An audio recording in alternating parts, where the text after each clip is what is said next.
Here we go. Now we're live. Welcome, ladies and gentlemen, to another Thursday Fastball with the Crusty Canuck Podcast. I'm your host, Crusty Canuck. With me today is Mr. Bennett Hunter, a very, very staunch, outspoken Canadian Libertarian. He has a great channel on YouTube, and by his own means, he's an exceptional human being from New Brunswick, Canada. Family man, blue-collar aficionado, and all-around great guy. Ladies and gentlemen, without further ado, Mr. Bennett Hunter. Welcome to the Crusty Canuck Podcast, Mr. Hunter. Why, thank you, John. That was a really great introduction. I'm very humbled by that, and I really appreciate you bringing me on. And once again, I'm sorry about last weekend and the fact that I had to postpone, unfortunately, but I did have something that did come up in my personal life. These kind of things do tend to happen, but I'm really appreciative that you were gracious enough to have me back on this soon, and I'm really looking forward to our conversation. Not a problem. Not a problem. It's good to have you. Especially in these trying times that we call Canadian politics and our democracy. Yeah. All the more reasons for us to actually sit and get the dialogue out there with other persons in the, not in the same critical thought pattern, but when it comes to common sense, i.e. basic liberty. Now, right. Question for you is, what brought you into the liberty spectrum, the libertarian spectrum? Okay, that's actually a good question. And I wish it was an exceptionally good answer, but it unfortunately tends to be a repeat of so many other, not just Canadians, but Americans, which suggests to me why this kind of stuff, as much as I'm not into politics, it's the bully pulpit. It's the fact that at least once you've heard someone espouse, things that resonate with you as it pertains to liberty and freedom, and things that as a Canadian, Ron Paul just say, I watched the presidential elections. As a Canadian who was a truck driver and spent actually the bulk of my time as a truck driver, when you're out for your two-week RDO, out of those 2 weeks, you're in the States probably about 80% of that time. So for 8.5 years, I spent a lot of time in the U.S., got to learn and meet lots of American people, kind of learn a little bit more about their culture. Plus in Canada, we're inundated with all their culture anyways through the television, movie, and radio and all that stuff. And anyways, I watched in the 2008 and then again 2012, this Ron Paul, this older gentleman, run in the Republican Party, but wasn't really much of a Republican. He identifies as a libertarian. And he kept saying all these things that you could watch presidential elections or even in Canada, right? Premier elections in the provinces, or even federal elections, and never hear from any politician, not even one of them. And that's the thing. It's like, wow, how is it that this one guy down there is saying all these things that I've never been privy to or heard before? And meanwhile, even at that time, it's the early ages, but we're in the information age here. How is it that I've gone through education, all these things? I had family members, wise elders, like all these people that were so knowledgeable around me and should be in positions of authority and wisdom, but some of them, or I should say all of them, seemingly never learned what this one old gentleman that at the time was in his, I think it was early 70s at the time, was saying all these things as it pertains to liberty. And once I heard the term libertarian, because I'd never, as a Canadian, because predominantly, especially on the East Coast, you're talking about mostly English, Scottish, Irish, right? French. Came across the pond from, does just in geographic, right? Tells you most of the people and the names of the cities and the provinces, right? Kind of tells you I typically identify, if you come typically from, let's say, England or the UK, would be liberal or conservative or Tory. And what's the other one they use there? Tory, liberal. Anyway, so basically liberal and conservative. NDPers, yeah. But I never heard the term libertarian. But liberal to me was what most of the time growing up, I would have figured individual rights. They still kind of talk about the same kind of thing, but not so much, not so nuanced as this libertarian. And what I learned is libertarian, as it pertains to politics, it's actually downstream.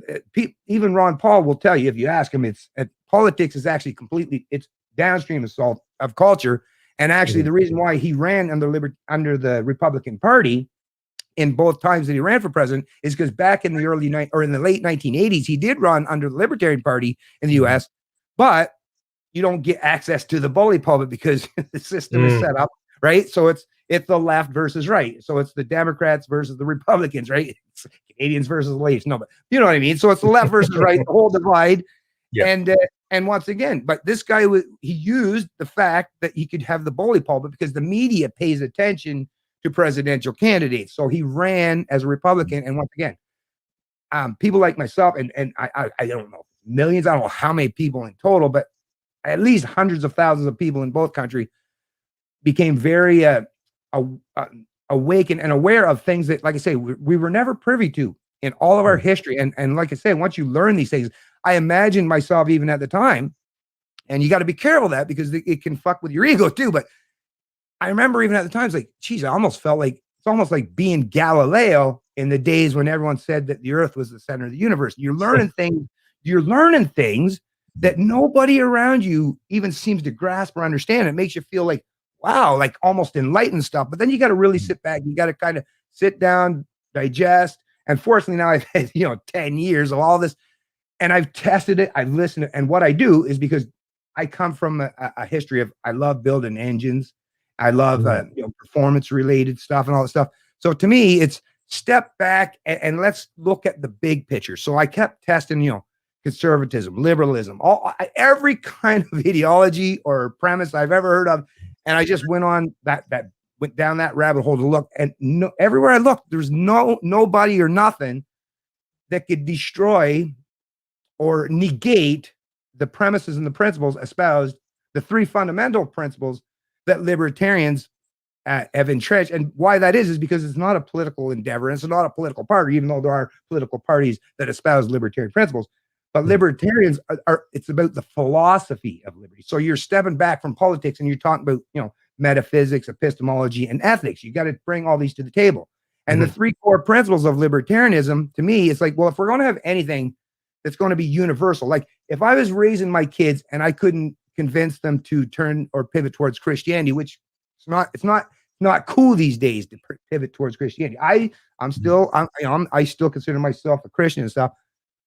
But I was like, what could you do for the secular world today? How would secular people, without the beauty of Christianity and all that brings to us, how would you gain any semblance of ethics that are universally consistent that you could teach to anybody? And like I say, we're so universal that it didn't leave any exceptions where somebody gets any magical power to control the rest. Because that's basically what statism, that's what the government does, is we're not allowed to use force against anyone. We're not allowed to steal from anyone, but the state has this so-called legal authority to do so, right? Which is why you end up, after a couple hundred years in every country that's ever tried statism, right? You eventually break down, and societies eventually break down. And that's why you go through revolutions. And to me, it's like, why do we have to keep, I get why this happened in the past, but we've advanced beyond this. We have this knowledge. Why do we got to continue revolutions that cause so much harm, so much strife, and so much pain and suffering for so many people? Why can't we advance past this stuff and just use these fundamental principles? And I'm just going to deal with and espouse those principles now. So the most important aspects of libertarianism is self-ownership. I own myself, and I've never met another human being in life. Once you've explained that very simple concept, and I haven't actually met anyone yet, thankfully, that said, no, somebody else has ownership over me. So usually, right, you'll find agreement that everybody at the very least will agree that, yes, I am the owner of myself, my mind, my body, right? And then by natural extension, which is what property rights is it's not just what I produce or provide, but I mean, the fact that I'm using my mind and my hands. So the property that I have is my mind and my body, and everything that I produce or provide is a natural extension of that.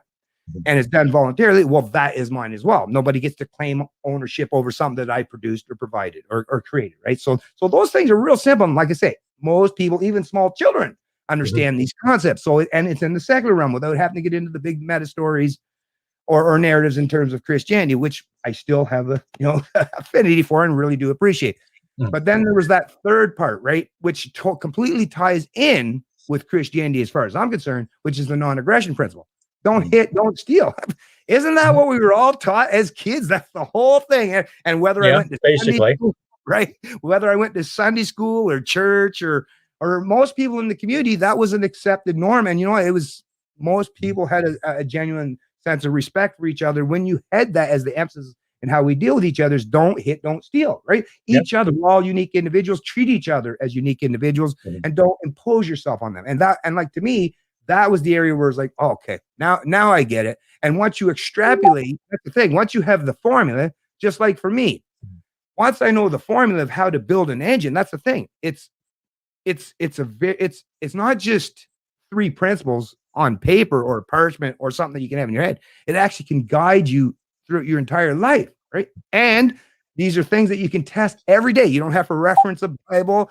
Like these are ethics that are built and entrenched on observable, universally consistent morals and ethics. And to me, that is the way. And not to suggest that we're all going. That's the other thing. People say, "Oh, you libertarians are utopians." Well, actually, libertarians accept wholly that there are people who aren't going to uphold or adhere to these principles. But that's the point of self-defense, right? That's the point of me having the ability, and maybe we'll get into that conversation today in terms of, gun rights, and not just gun rights, but anything. I mean, even if you want to take mixed martial arts or anything to protect or defend yourself against other people, that is the point, right? And that to me is the most peaceful way. And I think everyone, that whether it's you or I or anyone we've ever talked to or dealt with in life, I think most people would say the best relationships they've ever had are with people where they didn't use force or violence or steal from each other. Those are the best relationships. Those are the longest lasting. Those are the ones where you have mutual respect and where you're not always looking over your shoulder all the time.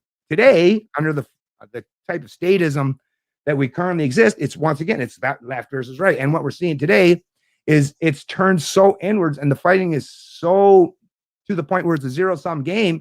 There's no cooperation anymore. It's about one side's going to take all the power at the expense of the other. And as a libertarian, I'm saying, listen, that's like the kid. I like to use this analogy, like with authoritarian mommy, authoritarian daddy. That's like the kid saying, listen, daddy brings some good shit to the table. Mommy brings some good shit. Matter of fact, they both bring some bad stuff to the table too. I don't want neither of them to be canceled. I don't want neither of them to be ignored. I'll take the good parts of dad and I'll take the good parts of mom, and let's try to weed out the bad parts as best we can, right? But we don't have to cancel anybody out here. We should learn to live and let live. And the way you do that is to treat people as sovereign, autonomous individuals with dignity and self-respect. And that's, like I say, it's worked for me, and I'm sure it's probably worked for you in most relationships you've had. And I think most people, once they've listened to that articulate, they'll realize that is the way that we should properly deal with each other. So anyways, I know I kind of rambled on there, big, long rant. That's okay. You're a guest here, by all means. Thank you. A lot of it's common sense. Basically, I think so. I've said. I mean, it's the thing, though, John. To you and I, here's the part where we have to get into the clarity of the language, right? To you and I, it sounds like common sense because I guess we still, in our brains and our minds, we still have that feeling of where it did seem to be common sense. The part that I would actually have to disagree with you here is actually it doesn't seem to be as common as we would like to hope, to be honest with you these days, John. And I wish it was only online, but even when I'm out in public, and I make it a point because I always want to test, is it just online? Am I just being manipulated that people are all authoritarian online, but people out in public are totally different? But I'm actually seeing quite a substantial replication and almost a mirror image out there in public as I'm seeing online, with the blind conformity, people hating on each other, people getting angry with each other for not being, conforming to these mask mandates and stuff, and constantly, looking to harm each other, ratting out their neighbors. It's just, to me, it's just unbelievable how this is all playing out. And like I say, I feel compelled that I get to, at least if I'm a voice out there and at least someone's giving me the ability to speak openly, I'm going to say what I can to at least push back against this stuff, because I know how detrimental it's going to be in the long run for even the people that are pushing it. They're going to suffer just as bad as the rest of us. Well, I concur. Yes. Big time. Like I said, ladies and gentlemen, if you have any questions, by all means, ask myself or ask Canadian Libertarian here. Please keep it clean, keep it sane, keep it civil. Sure. Yeah, for we sure. don't care if you drop an F-bomb or a C-bomb here. That's fine. Just no graphic content, please. Just keep it civil, ladies and gentlemen. And later on in the show, Fred Stockman's going to join us for a little chit-chat too. So you can have questions for myself, Canadian Libertarian, or for Fred. But in the meantime, we'll open up the floor to any questions, ladies and gentlemen. Yeah, any question at all. There's nothing that I won't talk about. Okay, from an Ivan Suchuk. He asks, why should he vote Libertarian? Well, I would suggest that actually voting Libertarian isn't actually going to do a whole lot for you today. And neither is voting Conservative, neither is voting Liberal, neither is voting NDP, neither is voting Green, and neither is voting the PBC. And why? Because voting is just, I mean, if you think about it, and it's crazy how we're taught this thing that if you just show up, you check something on a box every few years, that somehow that's going to be some positive change or affect your culture in a positive way. It doesn't do anything. It's, to tell you the truth, it's actually a complete farce if you think about it. I won't get down into the whole thing because I don't like to try to disenfranchise people from voting. But as far as I'm concerned, that old expression, if voting actually changed things, it would have been illegal, right? It kind of rings true because I've been alive 50 years, and of course I didn't watch when I was a little kid. But, when I was old enough to observe and learn and know that the politics actually played out and these kind of things happen, I watched over the entire course of my life, every cycle, right? Didn't pay attention to each cycle, but each cycle, that people on both sides of the political divide were, they want their freedoms and they want this and they want this. But what did we end up with? Constant voting for multiple generations and decades simultaneously, incongruent. And what have we ended up with? Way less freedoms today than we've ever had. Actually, every time an election cycle goes through, we lose another little bit of our freedoms. So if voting is anything that you think is going to bring about any freedom, once again, where's the evidence? There's not one shred of evidence that anyone could ever offer me where voting actually is going to bring about freedom. And why that is because that's not how freedom works. Freedom, liberty, it's all here, folks. Liberty is a state of mind. If you're living around people, and we are, and this is an uncomfortable thing for all of us to accept, because the people that we're talking about, the people we're referencing are family members, maybe coworkers, maybe neighbors. Nobody likes to deal with this. Maybe even someone that you call a friend, right? But secretly, behind closed doors when you're not around, maybe that friend, maybe that neighbor, maybe that coworker wants you to pay for some entitlement that they feel that the state should afford to them, right? They won't maybe tell you that in person, but at the ballot box and when it's all secret and private, right? It's like, yeah, I want me some socialized whatever. I want me some free dental care. I want me some. So this is the problem, right? This is the major issue with voting is you're literally, and today voting, people actually believe in their mind. That's the crazy part is people actually believe that they have a right. I am shocked every day that full-grown adults, because we are adults here, right? We're not talking about things, right? Full-grown adults believe that they have any legitimate authority to ask someone else to take money from, someone else in their community or their province or their locality or their country against their will, or that they have any authority to micromanage, dictate, or control every aspect of their social life. I don't know how we get this point other than the fact of collectivism. Collectivism is a term, and it's not a matter of, it's not the term collective. Collective is just a group of people, right? But collectivism is an ideology. And what collectivism does is it's the overarching ideology that suggests, and there's multiple iterations of it, democracy just being one, socialism, communism, fascism, all corporative. It all seeks to deny the individual. Any ideology, everyone, there's not one exception. Any ideology that seeks to deny the individual or put forth the pretense that the individual must be sacrificed for the greater good, that's the minute you know that tyranny, it's already at your front doors. Because what is the greater good?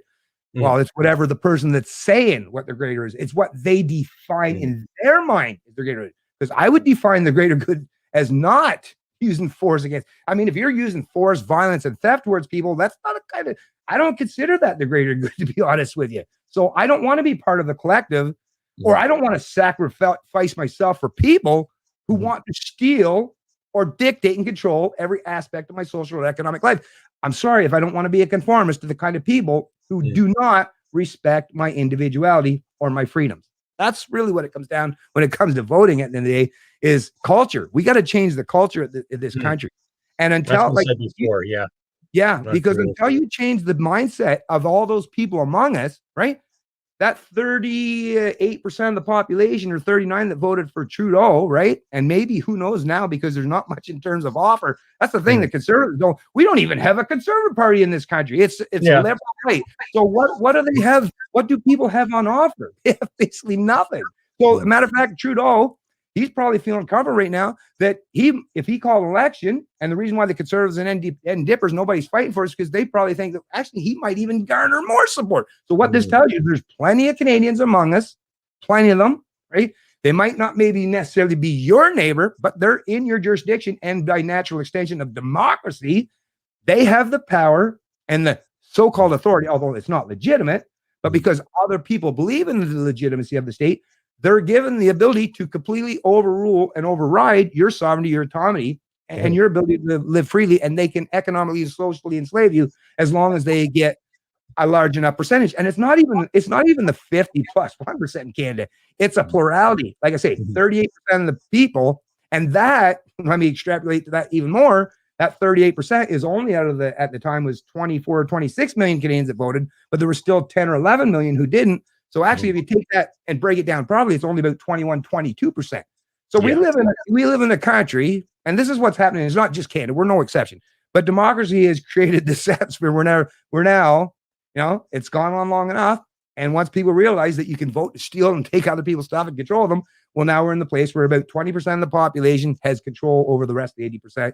And you're not getting out of it by voting, because they have the power, they have the jurisdictions, they have, I mean, like I say, even down in the US, they're coming to this recollection, and this recognition is, it's not the voting, folks. It's you have to start to truly affect and change the culture of the kind of people that are living in your country. Because if you're living in people who are collectivists and who align with or conform with, collectivist policies or ideologies, like I say, you can't win in that race, not in a democracy.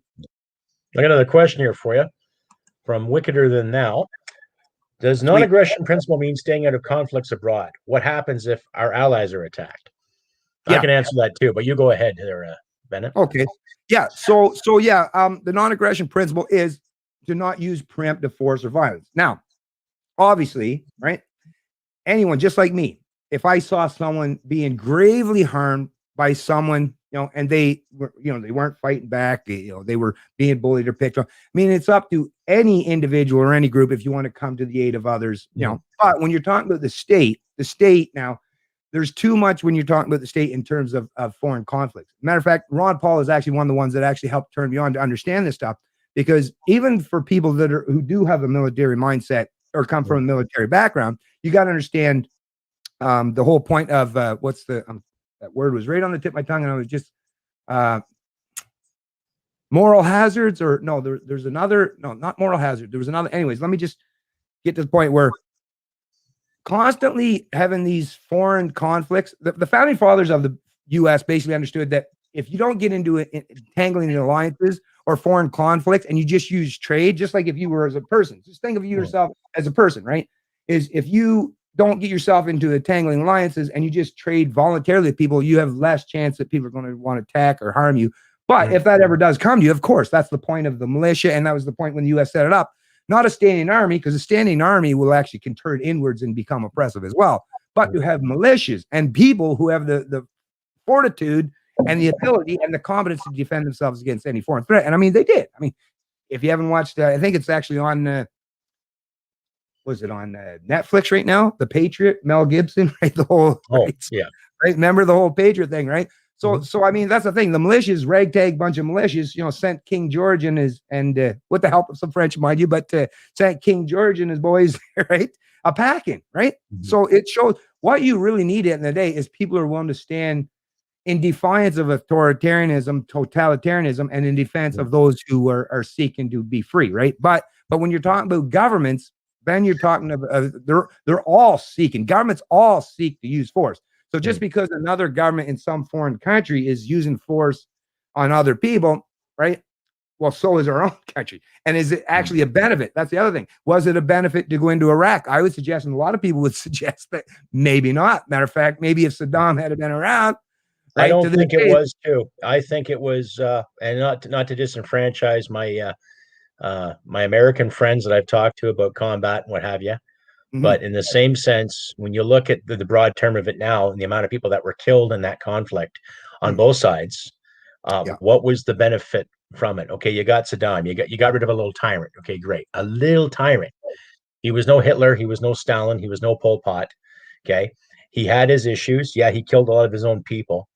But I don't think the welfare of North America as we see it was going to be compromised if he reigned power in Iraq, if he went to war again with Iran, or even Kuwait for that matter. We all know it was an oil racket, an oil market. Okay, because the state of Texas and California alone could support a lot of oil from the United States. Alberta and Saskatchewan could support a lot of oil for Canada, but we don't see it that way, or we're told not to see it that way. So to answer Wickeder Now's question, my piece on this is that, let's say if we'd have a libertarian government in Canada where people were allowed to save their money, do what they wanted to do with the simple reasons of don't break the law, don't hit people, take their stuff, fine. And if an ally called us for an assistance because someone's knocking their door who represents or who is similar to what Adolf Hitler was or Joseph Stalin was, then that'd be a different story. But if they wanted to get involved in some little South African nation or South American nation or any other nation just to play the biggest kid in the block, no, there's no need for it. It's one thing having a robust military that can go at a moment's notice. It works for the Australians. It should work for Canadians too. But up here, because of my experience, we don't have that ability. Right. So with my libertarian points of view, stay the hell out of it and mind our own damn business. Yeah, I agree, Chris. Really, have the ability to fight if we needed to. Yeah. Like say if the onslaught's coming from the Arctic or come from the Pacific or the Atlantic, fine. Have the ability to defend ourselves accordingly. All right. And then once the shots are fired, then okay, gloves are off. Here we go. It's that simple. Doesn't matter who has a rocket. Doesn't matter who has a ship. Get it out of there. But when it comes to running a democracy, mind our own damn business. If we have a trade deal with some little country and they have a history of doing something tyrannical, well, that's a matter of ethics too. That's not a matter of aggression. For the longest time, Canada traded with South Africa during the years of apartheid when it came to gold and diamonds. Okay, so the United States, yet they still had a heinous system where they were carding people over and over again. They still did it until apartheid changed. Okay, great. Now you had government officials that protested and said, look, we got to stop this. But who are we to sit there and dictate to what a country does? Let's look after our own, really. And look after your friends and neighbors in a community sense, by all means. But if someone wants to do something, okay, then we decide on our ethics. Don't threaten invasion or threaten tyranny, waving the flag. It doesn't matter what country you're in. History has proven otherwise. That's one of the reasons why the British Empire failed and the French Empire, the Spanish Empire went broke. So it speaks for itself. So let's see. We got another question here from Oh My God Push-Ups. Question is, who's going to be the one enforcing the gun grab and what's the consequences of that? That's still up in the air from what I've gathered. Bennett, what do you say about that? Well, this is another one of those uncomfortable things and why I tend to not have the most amazing relationship with those in law enforcement. And for a reason is because I have to be honest, folks. And this is the thing. You can hate on me. You can despise me. You can love me all you want. Whatever. It'll slide on my back because it is what it is. But listen, this is the thing. Whether you come from the right or left, this is the problem with today. And I, even as a young man growing up, I've watched such drastic changes of what the police were even considered. Like the culture has shifted. I remember as a young man, whether it was two guys in a fight, a domestic dispute, maybe some guy drunk out of his tree in his car. I remember peace officers where they would actually, and they were always part. This is the other thing that I will say. They were always part of the community. They were people that were born, raised, and lived in the communities that they were these peace officers. So they had an incentive not to be the bully because they had to live. They had to go to church. They had to go to the shopping, to go to the grocery store, right? So today you're not seeing that. But this is the thing is they've gone from the idea of a peace officer to now you hear the way the reference law enforcement, right? And law enforcement. So now you're not looking at someone that's looking to be the arbiter, to keep the peace, to be the referee. Because to me, that's ideally in a free, prosperous, peaceful society, you definitely want people who, whether you want to call them police officers or just arbiters or peace officers, whatever the hell you want to call them, but you definitely want people who have the competence and the ability to step up and to try to resolve disputes as best they can, or to help come to the defense and protect those who are vulnerable against people who are trying to impose themselves on them, right? So we definitely want them. But when you talk about enforcement, this is the thing where you're changing things from where the state is supposed to be there solely. And the whole point and premise of the state is solely to be the protector of those inherent and inalienable rights and freedoms. Whereas now is no longer the protector. The state now and the actors of the state, the enforcers of the state, have been taught and trained seemingly to perceive as the people as the enemy, and that they must maintain all these the myriad of rules, laws, and regulations on the book, to such a degree that they're actually causing way more harm than they're doing good to society, which is turning more and more people. And I'm actually surprised to see today that even some conservatives are coming around and recognizing this stuff. And I suppose in the age where you have this right in your face in video terms, right, you can't deny this stuff anymore. There's a lot of people, and that's the thing. Once you've changed the environment, the atmosphere, and the very premise of what these duties are, because once again, of course, even myself, if today, if there was only a minimum amount of laws where you just, hey, if somebody's stealing from someone, try to prevent that theft or go investigate that theft. I might even want to do something like that. But I will personally say I would never become a cop today, ever. Because I've seen the millions of laws. That means to be a cop today means I have to go fuck with all my Canadian peeps, people that I have respect for, people that aren't actually even causing harm to people, right? Maybe people, think about people like even Bill Blair, right? How many people that guy put away for smoking marijuana and stuff. And meanwhile, then him and like the other guy, another police chief there in Ontario, are all getting into the drug trade and into these cannabis corporations. And this is what I mean. So once you've created people who are willing to follow orders, and we've seen this. Rebel Media, I was watching a Rebel Media video once again, where this guy was in a Montreal. I don't know if you've seen that one yet, but this guy's in a Montreal, one of those those quarantine hotels, right? Which don't exist. Remember Trudeau? Everyone that said that these. Oh yeah, it's all a conspiracy. All a conspiracy. Your imagination. But now they're all reporting on them. It's like, really? Nothing like that's what they call the kids today. They call it gaslighting, where they're telling you you're looking at exactly what you're seeing, but they're telling you, no, you're not seeing that. It's like, that's fucked up shit, man. That's some psychological manipulation to the nth degree, as far as I'm concerned. But yeah, here was this guy, and he was standing, and he had his phone recording it, and he's telling this guy that runs the hotel that was blocking him from leaving. He's saying, I'm going to leave. And the guy said, no, you can't. The health authority said you're not allowed to leave. He said, yeah, but dude, have you ever heard of the Charter rights? Yeah. I'm not supposed to be in my freedoms. Not supposed. No, health official said that. More or less just repeating that same fucking shit, which drives me crazy with that. I'm just following orders. And this is the part that drives me nuts. And that's one thing where I will say I have a little bit more respect for people that do have at least a military background, because they at least perceive, usually it's the threat is, foreign.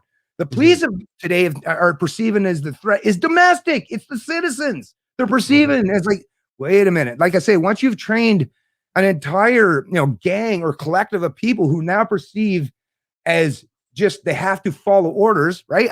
Like I say, actually, let me just bring this up, because I put this actually in a note, because I wanted to mention this to you, and I'll mention this on a couple other streams too. Is I think for those of us who are in the social media realm and have influence, I was thinking, if we get a bunches together, we should set up a little, like we're not actors or anything, but I like we have to step outside and just talk about this stuff. I don't know if you would want to get involved, but I was thinking, if we set up a little, like a mock Nuremberg trial type of thing, but rather than dealing with the Nazis and Hitler and all that shit and how that played out, let's do like a mock up, but COVID, right? Let's do it. Yeah. This is the Nuremberg trials post-COVID in 2025, and do a little mock-up, because people need to understand, and especially those who are out there who are enforcing these illegal, unconstitutional mandates and edicts, is a lot of people, and apparently not enough people have been teaching them, is you can no longer, right? That excuse was thrown by the wayside, during the Nuremberg trials, when all these people were saying, well, why were you loading, right, all these men and women and children on the boxcars? Didn't you know that it was bad? Yeah. Well, yeah, but I was just following orders. But once again, that excuse. And I don't know how people aren't today out there emphasizing the importance of, you cannot give anyone the excuse to say, because the guy on this video was saying, it's not me. You have to tell the health authority. Meanwhile, the guy's saying, yeah, but you're the one standing right here blocking me to get the fuck out of this hotel. Exactly. But the guy kept saying, it's not me, it's the health authority. Yeah. It's like, dude, how do you not recognize? How fucked is your brain? How indoctrinated into this cult of statism do you have to be, where you're willing to say to the guy, I'm keeping you here, but it's not me, it's someone else telling me to do it? that's fucking possession of some sort. Like I say, that's a cult, man. Statism is a cult. I've seen it my whole life. All these people that have it. And once again, even though you yourself, you come from a military background, I don't even if you come from like work for the function of the state, at least if you're a reasonable human being and like yourself, and you don't talk in such a way, I have total like, hey, listen, I recognize that people have different positions and status and histories, and I won't blame. I deal with people as individuals, and to me, it has nothing to do with if you were. I'm not going to say everyone that has a military or police background are all bad people. But, once the military, and I'm sure when you were in the military, John, I mean, you might have had to probably do a few things that maybe you weren't, but things were probably not on the same scale or level then as they are today in terms of what they're expecting, I would say maybe right? some discomfort, but not to a point where I had to question my ethics or question Right. And lawfully speaking, I had every right to, as a member of the Canadian Forces, if I was given an order that I deemed to be unethical or unsafe, I had every right to question it. And that Yeah. was also based on what happened during World War II in Korea and Right. other missions well before my time in the service. Actually, I'm glad you brought that up, John. Could you explain that to me? I'm glad you brought that up. Very thankful because, yes, I've actually talked to a few other military guys in the past. I'm surprised I haven't asked this, but yeah. So that's like I say, I don't have any military experience myself, but I would suggest, yes, when you're signing up in the military, there has to be something, right? Some oath of honor that you have to take that says that you're to defend like the Canadian people and their rights and all that, like, right? So there has to be something in there that at least gives you, like a plausible reason and an excuse to not follow an authoritarian mandate. Well, here's an example that I can give you. See, okay, we were trained to learn how to take out a trench, do a section attack, fire movement, all that good stuff. Okay. You get into the enemy trench, you kill the enemy.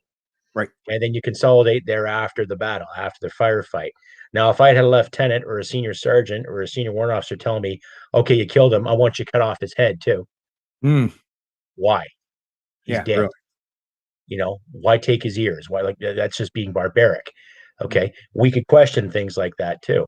If it came to aid to civil power, okay, we are working with the police services because there's a giant riot or something going on, or there's some kind of dismay where the governing bodies need our help. Fine. Even that we'd have to question. Say if I'm working with a police officer and he says, okay, I want you to arrest this girl and take your baton and give her a good lesson.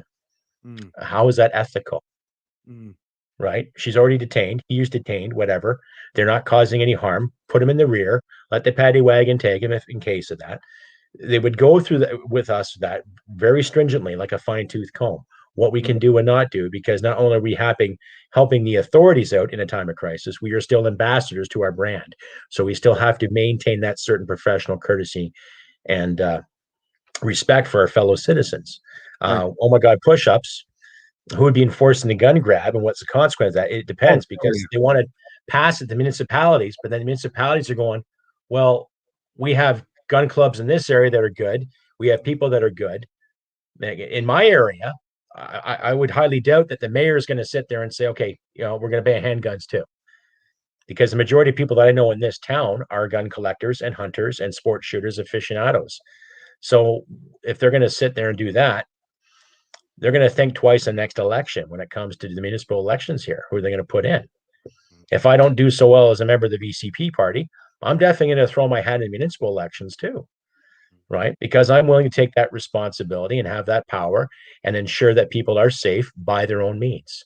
I don't care who owns a gun. I don't care who has this. As long as you're not hearing people taking their stuff, hey, we're good to go. Yeah. So I hope that answers your question there. Oh my God, push-ups. Please, ladies and gentlemen, if you have any more questions for myself or Mr. Bennett Hunter, the Canadian Libertarian, please feel free. Remember, keep it clean, keep it civil, and keep it real. We don't care if you drop an F-bomb or a C-bomb, whatever. And if you want to reach Bennett Hunter, you can find him on the YouTube channel under Canadian Libertarian. Please ask him anything you want to know about liberty, politics, his life, his outlook, everything you want to know. I just want to, something I wrote down there, John, just because I think this is a really important thing.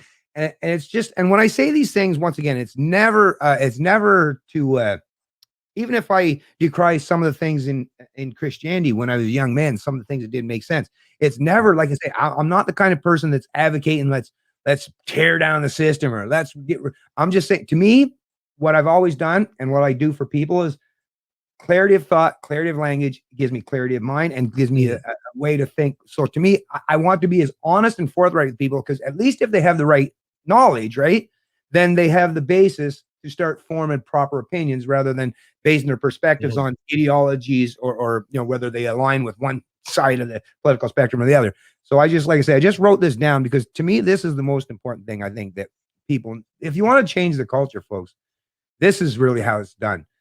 At the core, the root of all major issues and problems societies are dealing with today is statism.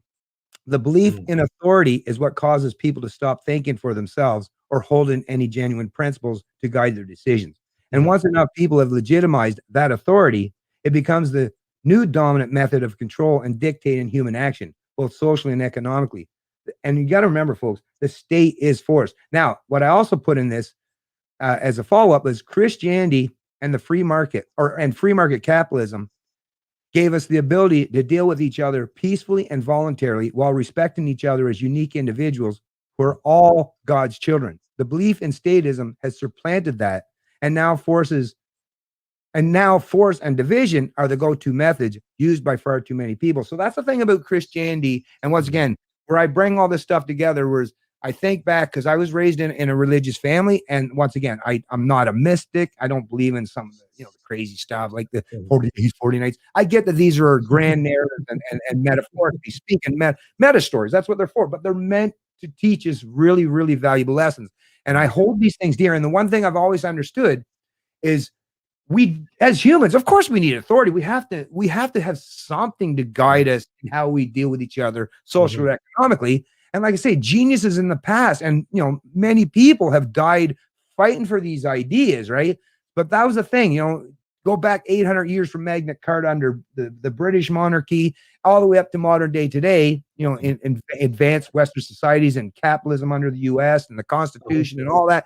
And you're talking, like I say, basically most of the hard work of figuring out how we can, as human beings, live, cohabitate, and coexist peacefully among each other, even with people that you might not necessarily like, even if you don't like your neighbor at all, even if you loathe your neighbor. What we have figured out is we have the formula. Like the Christianity brings the morals and the ethics, and capitalism, by sheer fact that it's free market, nobody can force each other. And the only reason why a transaction actually takes place is because it's voluntarily. Those two aspects is what made the West so great and gave us so much, not just in terms of our economic prosperity, but what historically used to be, our social prosperity. Because like I said, in the past, and when I was growing up, it was quite normal for most people not even to lock their doors. Like there was a lot more community, people that were taking care of each other because the state wasn't stepping in to do that. And there's something that makes a person feel really good when you do it yourself, right? When you step up and voluntarily do something for someone else, that gives you something that, checking a box and saying, here, you take care of that. That's not never going to give you anything. It's not going to give you any self-respect, no dignity or self-esteem. This is like I say, most of that hard work has already been done by some amazing figures in the past. And what I want is not only do I not want to tear it down, I want to build upon that. I want to help maybe do even better if we possibly can, right? Advance those amazing ideas forward into the 21st century. And I believe in the West with Canada and our southern neighbors, the type of history that we have, this is our opportunity. Let's not fuck this up, folks, because this shit does not come along, right? Gutenberg press happened one time, and it had a profound effect on Europe and the West at that time. We have it today. We have the Gutenberg on press with the internet age. We have the information age. Let's take full advantage of this and get this kind of information out to people. And once again, not to tear down the state, not to go and attack police officers, not to verbally assault or harm like people that had military cancel people like they're doing. Exactly. It's just let's talk to each other, right? Let's fucking talk to each other. Can we please? Where the media and the political class are constantly, screaming past each other. Let's do what me and John are doing today, right? Me and John come from two totally different backgrounds. Maybe in real life, maybe we made him never cross paths normally. I don't care. I think John's a very respectable man. Don't care what the hell, what skeletons he may have in his past. Hey, we're all fallible human beings. That's the other thing. We've all made mistakes. We're all fallible, right? It's who are you today? What are you advancing? What are the ideas? what kind of a person are you today, right? And what kind of person are you wanting to be tomorrow? That's what matters to me. John is the kind of guy that suggests to me is someone that's looking out there to fight for freedom like I am. And so to me, I don't, like I say, wouldn't even matter if he's black, white, pink, gray, military. I don't give a shit. All I care about is, will you respect my freedom? I'll respect yours. And if we can get to that point and we can just keep expanding that out to as many of our fellow Canadian citizens as we can, there's always going to be some who won't. But if we can at least get the bulk, we don't need the state. We got each other. Exactly. Well, Dave Hemington says his gun club runs a fish hatchery and stocks thousands of fish here in Georgian Bay. I've actually heard of that too. When I was living in that area, that was quite the knowledgeable fact too. Money from that comes from handgun members. Yeah, because I know every range, you got to pay your fees every year. And hunters do more conservation than Trudeau ever think of. And you've nailed it in the head there, Dave, especially because every gun club that I've been part of, there's always that step of conservation. Every hunt club I've inquired to, a step of conservation.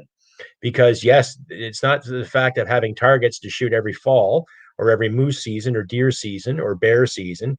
It's a matter of respecting the balance of nature. And I'm sure we all get that from the native elders who showed the first settlers that since North America's inception, right?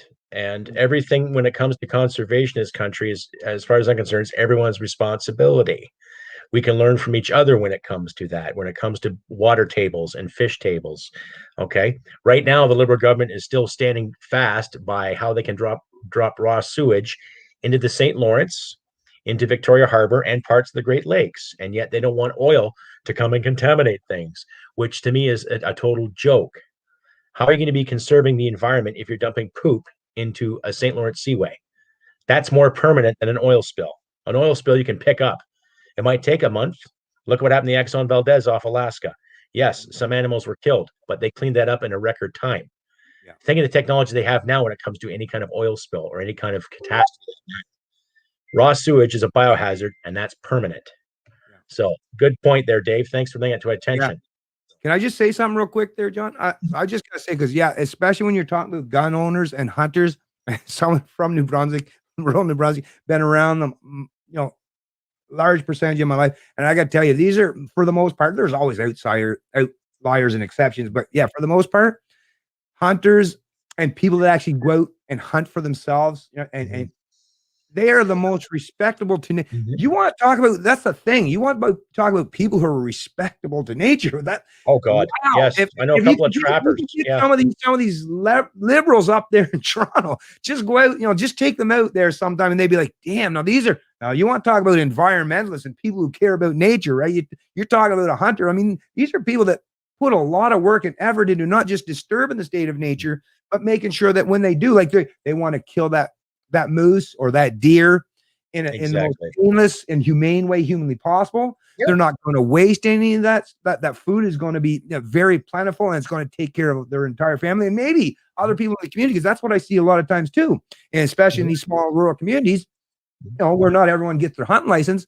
Well, if the guy gets himself a big, 900-pound moose or whatever, and he only needs 300 or 400 pounds for himself, I've seen many times, he's got a neighbor that's poor as freaking, a church man, right? Food bag for that matter. I've seen exactly. The food bag. Yeah. I have a tremendous amount of respect. And these are the people that take that onus, that responsibility on themselves. Right. So that's my whole thing. And especially when you're talking, no matter if you're talking about gun people, hunters, is just don't judge a book by his, get to learn at least the person as an individual, which is why I don't care for collective and this identity politics bullshit anyways, because once again, I like to deal with people as individuals. Exactly. No, well said. Well said there, Bennett. Kiprioff, food for thought. How would it be illegal for the municipality or a province to dictate firearm laws, considering the Firearms Act is a federal act and the process of licensing is a federal process? Well, that's the thing they try to with C-21, because they just gave us all a word salad. They make it sound like they're just going to throw the responsibility down to everybody else without actually passing the legislation in the House. Now, it's tabled. We know that.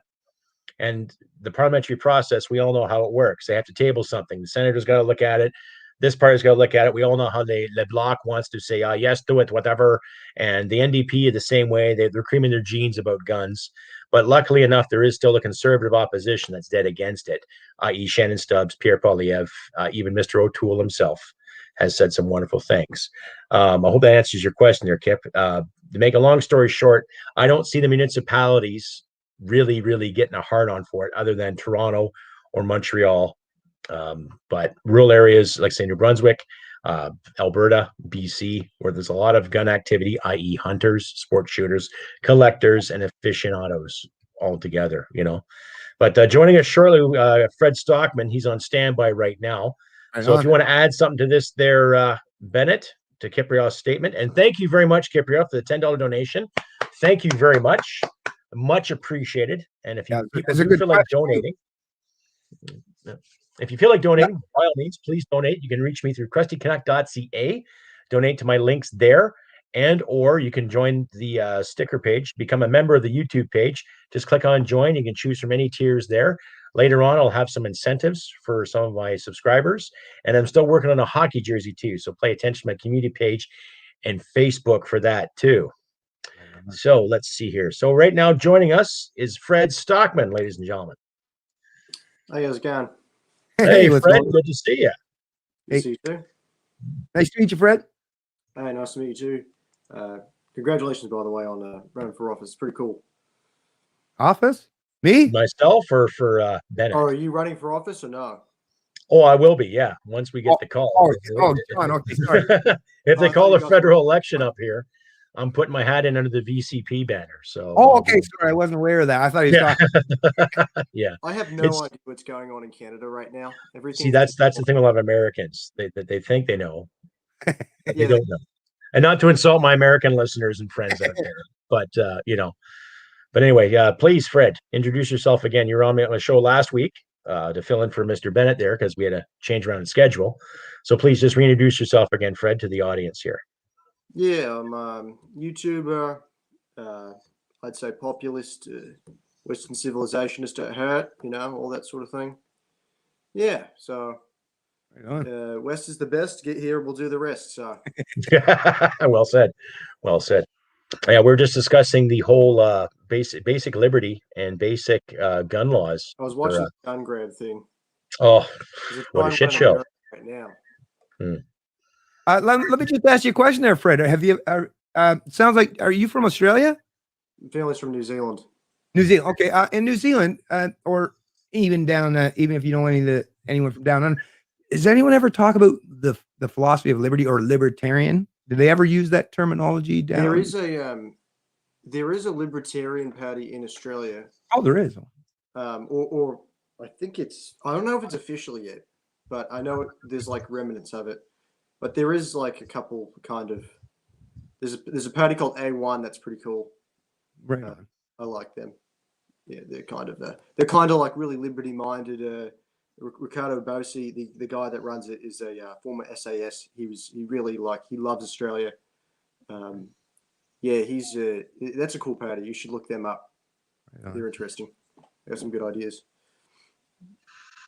So do you have some questions about liberty, or sorry, John, you were going to say something there. Sorry, go ahead. I'm just doing a plug for the show here. So by all means, go ahead. No, go right ahead. There's your show. If you got any questions for Fred and Bennett and myself, please don't be shy, ladies and gentlemen. Ask away. So keep it clean, though. Drop a C-bomb, F-bomb, whatever, but keep it clean. You were saying, Fred? The Canadian Libertarian Party or something like that? Pardon me, sorry? Are you like a high-up member in the Canadian Libertarian Party? No, I'm not a part of any party. I'm close friends with the leader of the Libertarian Party and quite a few of the people who are part of the party.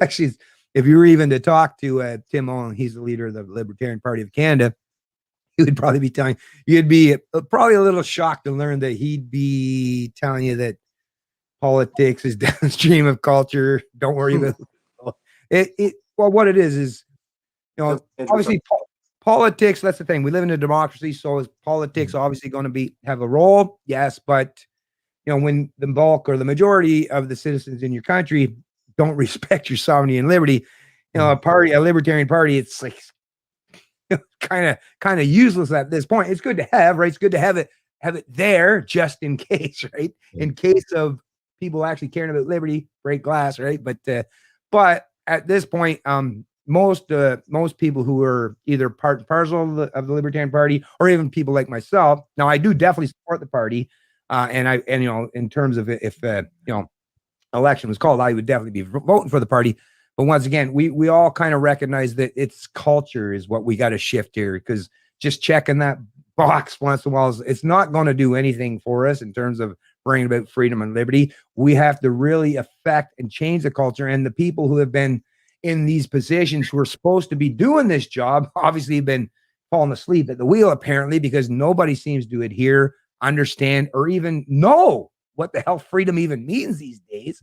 Because, like I say, whether I'm talking about people in person or people on social media, I'm constantly hearing the rhetoric of people, and they think their virtue signal is, please take away my freedoms. Right? It's like, do you not get how this works? Yes, dirty government, please take away all of my freedoms right now. Yes, and it's speak unwell. Do not let me own firearms. Do not let me not let my house be opened in by the government. Do not let them come in. Well, see what it suggests to me, and you got to think the kind of people who are willing to put up with this stuff, and the people who are willing to put this out, is there's a lot of really damaged people in this country.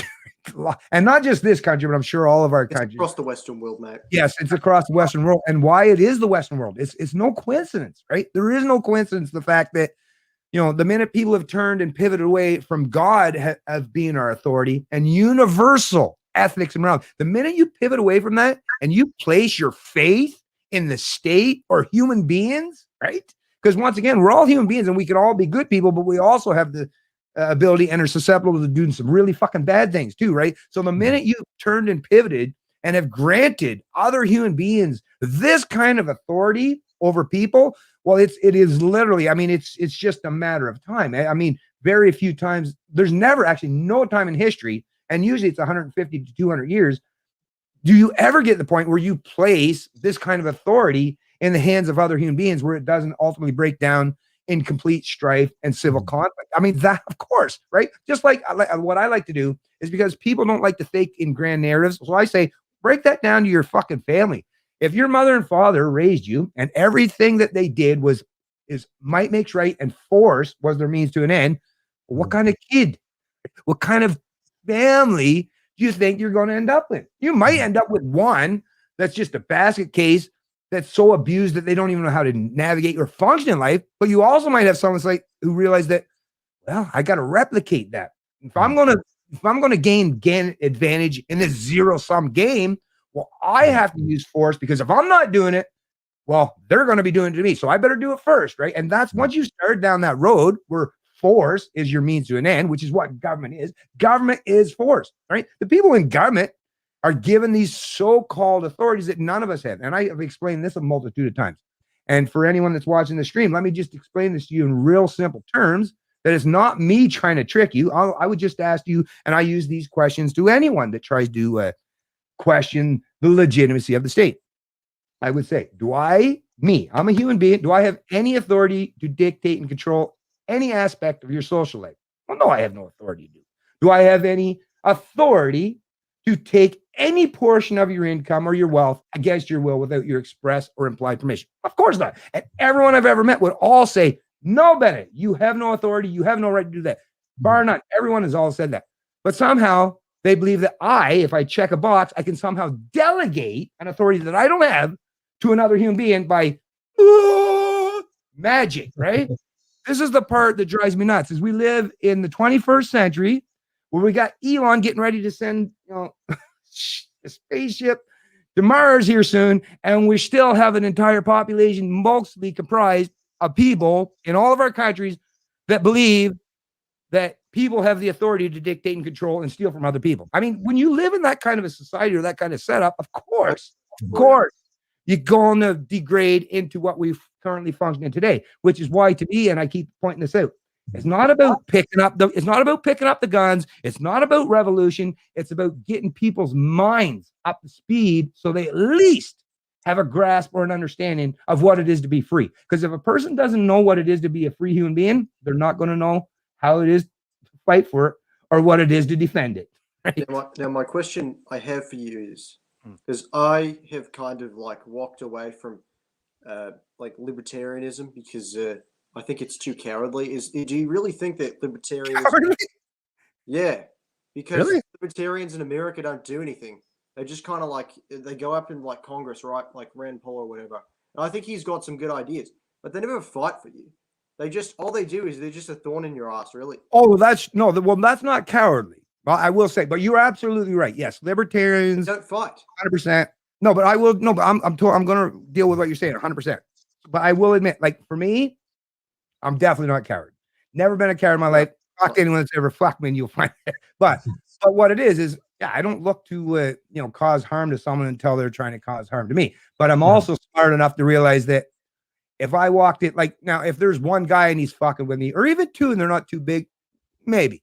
But if I'm downtown Yonge Street in Bloor and there's 10 of them, I'm all by myself, I got no weapons, and one hand tied behind my back, I'm smart enough that I'll live to walk away and fight another day. It's not that libertarians are cowards. It's just that, I mean, no one wants to be martyrs to die for what? A bunch of statists that don't care about our freedoms? What the hell? No thanks. Right? That's the issue. Is not that is we're doing what it is Elon Musk, he's a libertarian. Peter Thiel, he's a libertarian. What it is there's lots of genius libertarians that are just finding ways where we can escape, right? Instead of fighting the state, I can just vacate. And actually, about 90% of my life right now, I can vacate it entirely. I'm just waiting for the rest of the geniuses and entrepreneurs to get that last 10%. And like I said, what do I need them for? And once we get to the point where you can just, the emperor has no clothes. Yeah, you go on and say whatever you want there, emperor, right? It's not cowardly. It's just what's some old frail piece of crap. What it is there's too many order followers. That's what we realize as libertarians, is the people who are part and parcel of the state, right? And this is true. This is the fact. Is if we perceive that there was a percentage of the population who are the enforcers of the state were willing to defend our freedoms, we'd be all on board. We'd be all, matter of fact, liberty would exist. But we're not seeing that, right? So we're very observant. We're wise. We learn from, that's the thing. You're talking about people who are really good thinkers and problem solvers for the most part, and not suicidal either.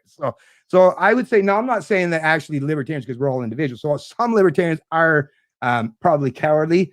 As a matter of fact, there are some libertarians, and these people kind of make me sick, that want to be libertarians because they see that, I can do whatever the hell I want as long as I don't use force. So just evil or bad people. I'm not a fan of that. Right? Yeah. Those people just want to be heathens and fucking losers, and right? Okay, don't care for those people either, right? Right. So that's the thing. There are individuals, but the libertarians, that the ones like people like myself, I can speak for myself. I won't speak for anyone else. So I'll speak for myself and just leave everyone else to do their own thing. But for me, yeah. So what I've been saying is not cowardly, it's just that there's not much good in trying to start a fight when you're like two guys up against an entire. I mean, you can, right? I suppose. But like I say, it just doesn't seem to be a wise thing to do, other than to be a martyr, right? I don't know, but well, McCulloch has a question. What is liberalism when liberty is considered a right-wing ideal? What is liberalism? Isn't anymore. Yeah, liberalism is a dead word as far as I'm concerned, especially the brand that's been presented to us since 2015. They're not like liberals like they were when I was a kid or when Bennett was a kid. There's nothing liberal about them. Yeah, you're liberal as long as you think and walk and talk like us. If you agree with our hate speech mandates and our power of thought mandates and our environmental mandates, then you're liberal. But you disagree with us, you're either misogynist, you're either a fascist, you're either a Nazi, or whatever buzzword of the day is too. Liberty is a word where liberalism comes from. Does it not? Live and let live. I don't care what you do with your life. I don't care what you smoke. I don't care what you put in your body. I don't care how you dress. I don't care how you identify. Just don't hit people, take their stuff. Yeah. Well, actually, a classical liberal from, let's say, the 17th and 18th century, or even real early 19th century, I'd say more or less 17th or 18th. And a libertarian would be, it's the same. It'd be no different than, well, actually, a classical liberal is basically aligned with, if you were to say, a big L libertarian, a political libertarian in terms of the U.S. So limited, minimal role for the state, all that stuff. Mhm. So the ideas of liberalism is completely conducive with libertarianism. It's just once again is the ideas were good, and at the time, right? Understandable. If you want to get out from underneath monarchs and stuff, democracy at that time, and for most people, especially if you had at least a decently well-educated populace, which was conducive with the West, in the 17th and 18th century and the industrial era and all that stuff. But once again, we're not talking about these liberalism. I wouldn't reject liberalism. Liberalism is actually very conducive with what the libertarian thought is. But the problem is they've always left all these ideas have always left this little escape clause, right? And even the Canadian Charter of Rights. This is the problem with the kind of people who seek to be your authority. Even the great message and the narrative that they put forth and present sounds good in theory, but if any time there's a disclaimer or an exemption or an exception where you leave the ability for someone to override or ignore your inherent or inalienable rights or freedoms, like in Canada, perfect example is our Charter of Rights, right? It says we have all these rights. And it even says on there, right, the supremacy of God, right? The supremacy of law and God. But then they got down there, was it clause, section, whatever is the notwithstanding clause. So you have all these rights, but government pretends that they can take them away arbitrarily because they have this notwithstanding clause. Well, once someone is set up in any construct where they have given themselves a get a jail free card or the ability to completely ignore or override your rights, well, then there's no pretense that they actually respect them as rights, because rights, just as I was sharing on the Canadian Constitutional Foundation's website this morning, I was watching a video actually of this is the Canadian Constitutional Foundation. This is the epicenter of people who are supposed to be fighting for our freedom. And not even one of those people are willing to stand up and say these things. They keep bringing up notwithstanding clause. And the part that drives me nuts about this is just look it up. Don't go by me. Just type in your fucking Google or your DuckDuckGo or whatever your search engine is. Just type in or pick up a dictionary. I got a few of them here. They're not that hard to find. And look up what inalienable or inherent means, right? The minute someone suggests that you can take away something that's inalienable or inherent, well, that's an oxymoron. That's a contradiction in terms. That is someone saying up is down and left is right. I mean, what do you do in that situation? How many fingers am I holding up? Right, 4 or 5. Yeah. Exactly, right? So that's the part, and no wonder not just Canadians, Americans. Well, I mean, at least the Americans have it written properly. The one thing that keeps America, and it will be the only country left on this planet when all this collectivism, the only place that's going to be that shine beacon, and the only reason why it's going to be is not because the people are any better, but we're pretty closely aligned. We got a lot of shared history and background. It's the ideas espoused in their constitution. It's the fact that they've been taught from very young ages that their rights, their Second Amendment, their First Amendment, in the U.S., there's no such thing as hate speech laws. They laugh at the fact that in the rest of our countries that we have these things like go to California, New York. They're putting that in states right now, Bennett, in regards to hate speech. States laws. It's not. They are doing that. I'm afraid. Not. At the state level, that could happen for sure. But I'm saying, like federally, as the emphasis of what the federal government. No, there's nobody in the U.S. that thinks that the federal government, other than a bunch of people that just want to ignore the fact that these things are enshrined. But most Americans realize that their freedom of speech is part and parcel of what it is to be American. And just as important, and maybe even more importantly, is the Second Amendment, right? Without the Second Amendment, and every American that's worth their salt and understands what the founding fathers were doing at the time is like, without the Second Amendment, none of your other rights matter. They don't mean anything, right? If you give your authority all the guns and you're left helpless and defenseless, you can pretend that you have rights, but no, they're going to be the ones that are going to dictate and determine that, right? Because it's funny you say that. Look at the old European model, like continental Europe. I saw a really interesting video from Sargon of Akkad. He's pretty good, huh? I like Sargon. He's interesting.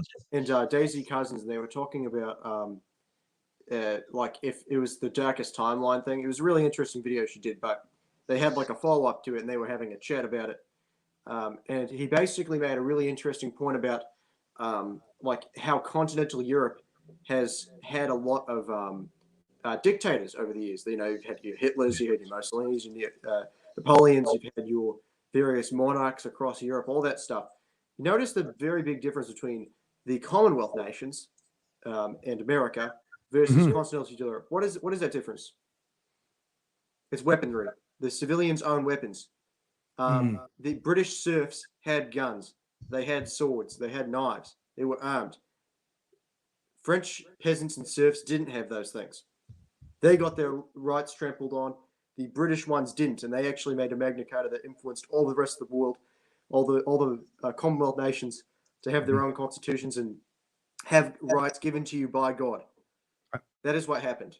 Yep. So if we want to be talking about all this gun control, like New Zealand's gun laws are ridiculous now.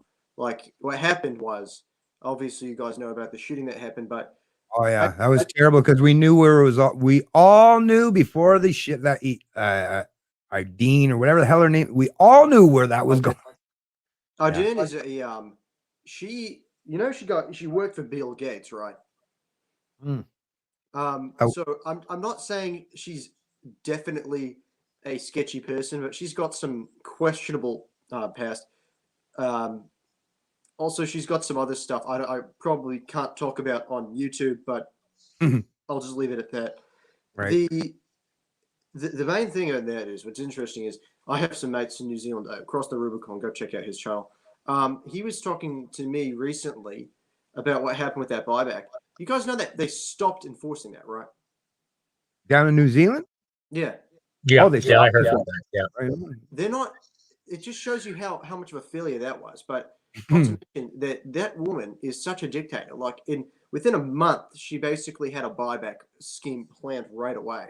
Yeah. And you can say that about Australia with the Port Arthur massacre. Similar situation back in the 1990s. John Howard is a really sketchy person.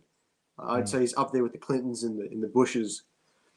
And you got to worry yourselves, because I have a problem. I really think that the Western world is turning into the continental Europe of the 19th century and the 18th century. And that's a really dark time of human history, and I really don't want to replicate that. I really don't. And I think we will have a lot of tyrants if we start turning in our weapons like we're seeing across the world. I think we will get more and more authoritarian governments. I hate to fearmonger, but that's just the reality. If you want tyrants, turn in your weapons. That's basically what it is. And I think people have lost all of that passion and wonder of Western civilization, which is it's the great, especially the Anglosphere of Western civilization has been the most free, most safe, most advanced part of Western civilization. And my generation and millennials do not appreciate that, and that is a real shame to me. It is. And that makes me real sick, because it's like my family, so many of my family members have died for Western civilization, and to keep their wives and children safe and home at night, and not having to worry about all the terrible things that will happen if tyrants are not stopped where they are, and we're protecting a wonderful society that we've made. That's what I fear. Well, listen, let me give you a little positive side of this thing, because I'm with you there, and I'm right with, and I'm hoping that, like I say, the Western societies, the English-speaking societies, because we have a shared ancestry and history. That is undeniable. That is a fact. And these ideas 100% come back from England. And once again, a lot of respect for the even, like I say, some of the greatest figures of the Enlightenment era come from the UK. You're talking Adam Smith, John Locke, some of these great people that come up with some of these amazing ideas and concepts as it pertains to liberty. So yeah, mad respect.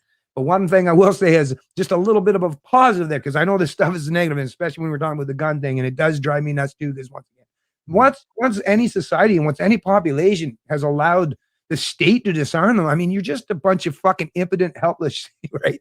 And that's a terrible, terrible state to place people in, and not just for their personal health, but the psychology and even just what they even perceive as what freedom is. I get all that, but on the positive side of things. It's just like with the state, how much power they present, how much, and right now they do. There's a lot, and there's still a lot of believers, but like I say, there's also some amazing geniuses and innovators out there that are disrupting and making sure that these statists have no ability to ever deny us our inherent and inalienable rights. And one person that's, in addition to not just figures such as Elon Musk that are coming up with different alternative technologies and methodologies, and even Starlink now, but you got someone like Cody Wilson down there now. He's been around for a while. I'm not sure if you ever heard of this young man. He's, I believe he's originally from Texas. And when they were the Democrats were trying to impose some tight gun regulations and restrictions.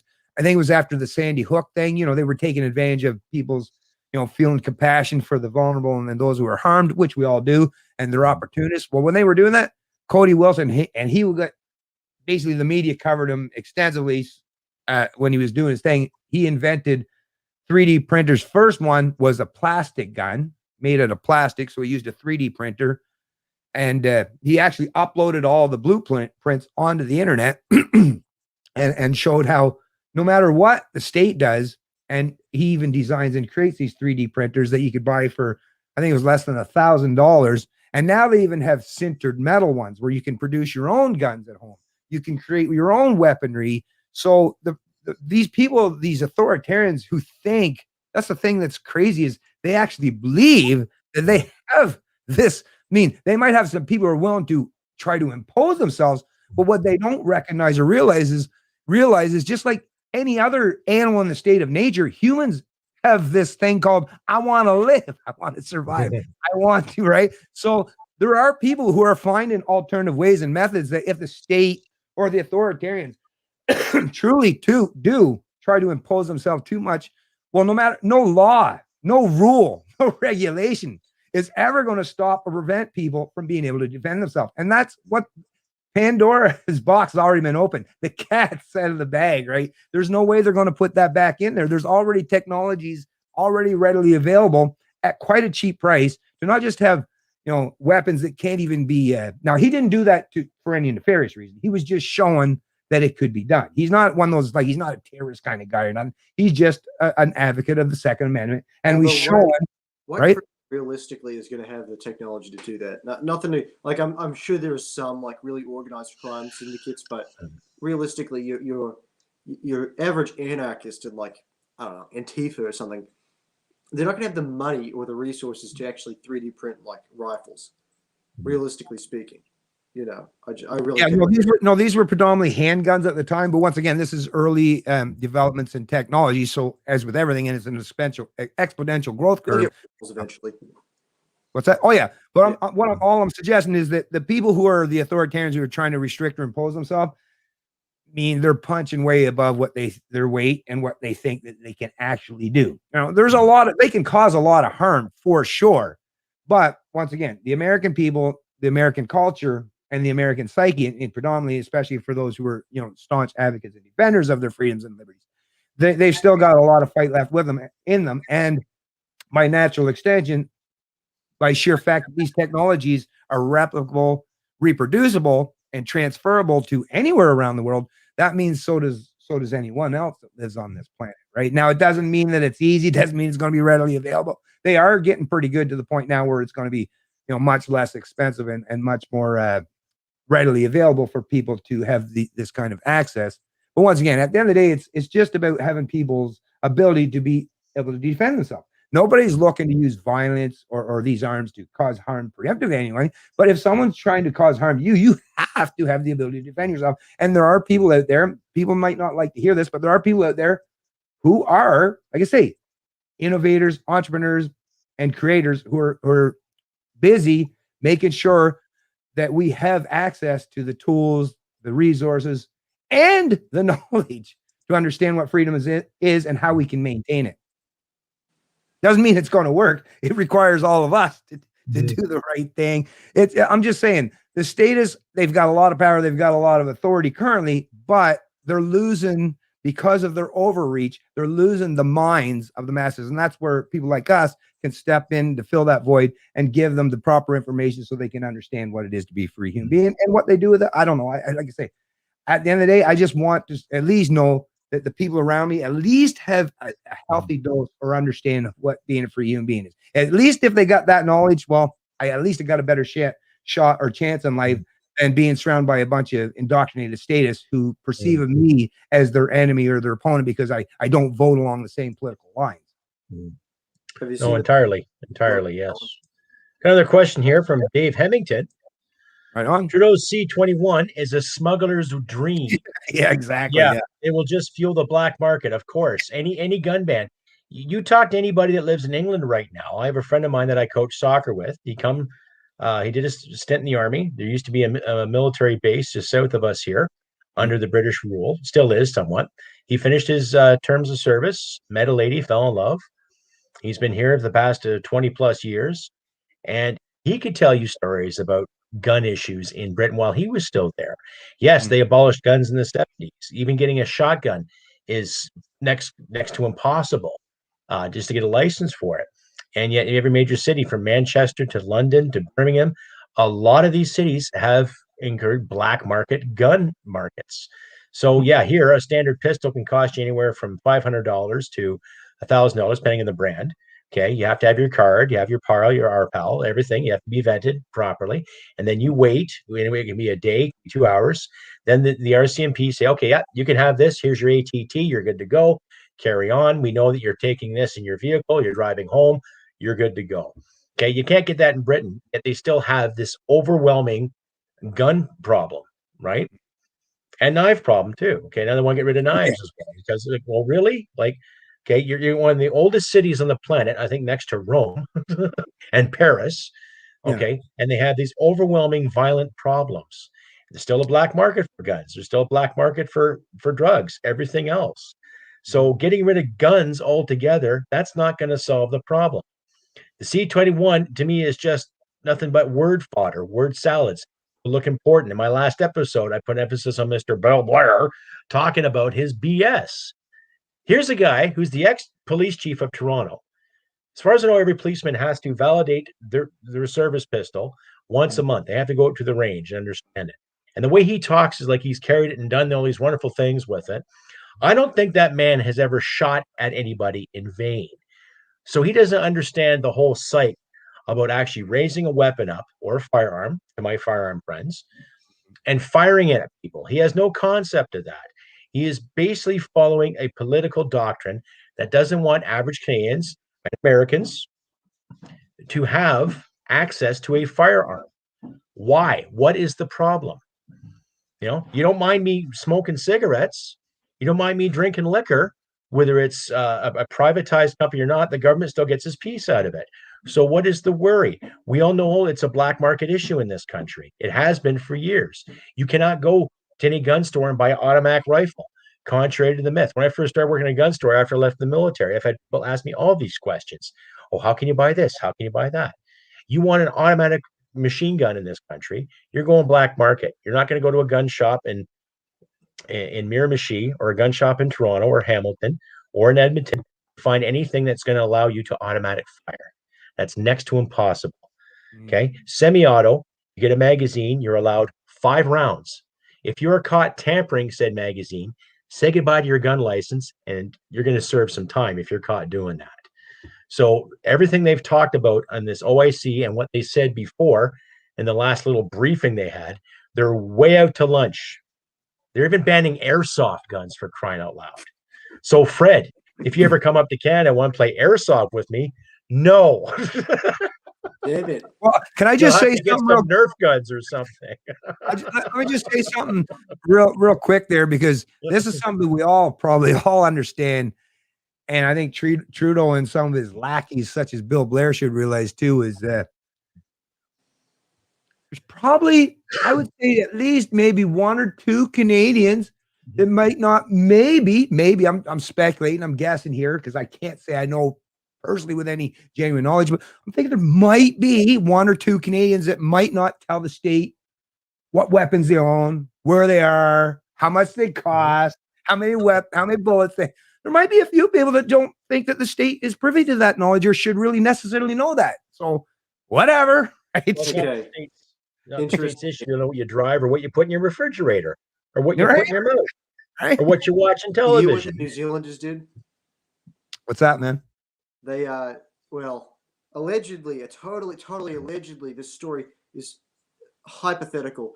All those firearms they supposedly bought back in parts, the only 20% out of the 80%, which is like about a couple 100,000 firearms in New Zealand, allegedly were buried underground in 8-inch pipes and stuffed in farmland. So yeah, it's not going to work. I don't really. Well, we all heard about boating accidents. Yeah. That's not going to happen. You know, what gets me though with these restrictions is that, okay, you don't want me to have guns, so I don't have the options of selling them. I got to wait to come up with the buyback issue, and that could be anywhere from next year to another 5 years down the road. We all know how the Liberal Party likes to procure things in this country. Look at the way they've outfitted our forest fighting services. Look at the way they outfitted our military. Look what they're doing with the bloody vaccine issue right now. And now they're telling me, saying, okay, well, you can still keep your property. We know you have it. Okay, you can still have this and keep this, but you can't do anything with it. So basically, I have glorified paperweights sitting in my gun cabinet right now that I can't do anything with.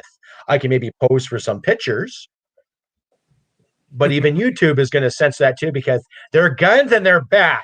Heaven forbid if you touch those things. Oh, the nerve of you. Oh, you know, like, so options are being limited now. It's never been a right in Canada to have a gun, but common sense used to prevail up until about 1995. And what annoys me the most is that these people were using the Polytechnic massacre as a basis, the basis of what happened. Now, the gun laws were a lot more lax then before that time. And it was like 30 years ago or more. Exactly. Right. You might as well blame World War II as well, because every farmer that I knew of, that I grew up with, had a half-assed arsenal on their wall. Didn't matter if it was 22s or 30-06. No one cared, because people, this was gun control when I was a kid. You touch this, I'm going to smack your ass. Yeah. That was it. When I was 6 years old, I didn't touch Dad's gun. That's right. Simple. Until he showed me how to use it properly. It was the same thing with power tools. It was the same thing with the tractors, same thing with trucks, everything. You ask me if you want to know how this works. Okay. So you can factor in all these theories and this skepticism about violence on television and violence online and in video games and everything. Fine. That's up to mom and dad to teach their kids the proper etiquette. This is not real. This is make-believe.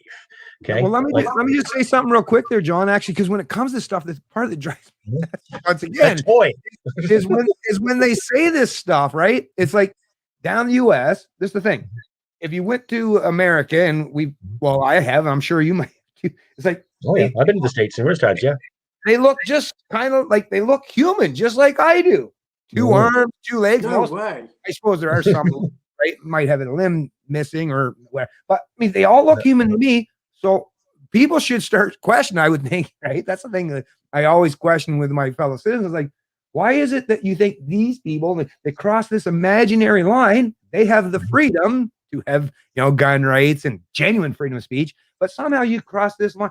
To me, it's like, why do you not question? What is it what's so exceptional about Canadian or New Zealander or an Australian or someone from the UK as opposed to an American?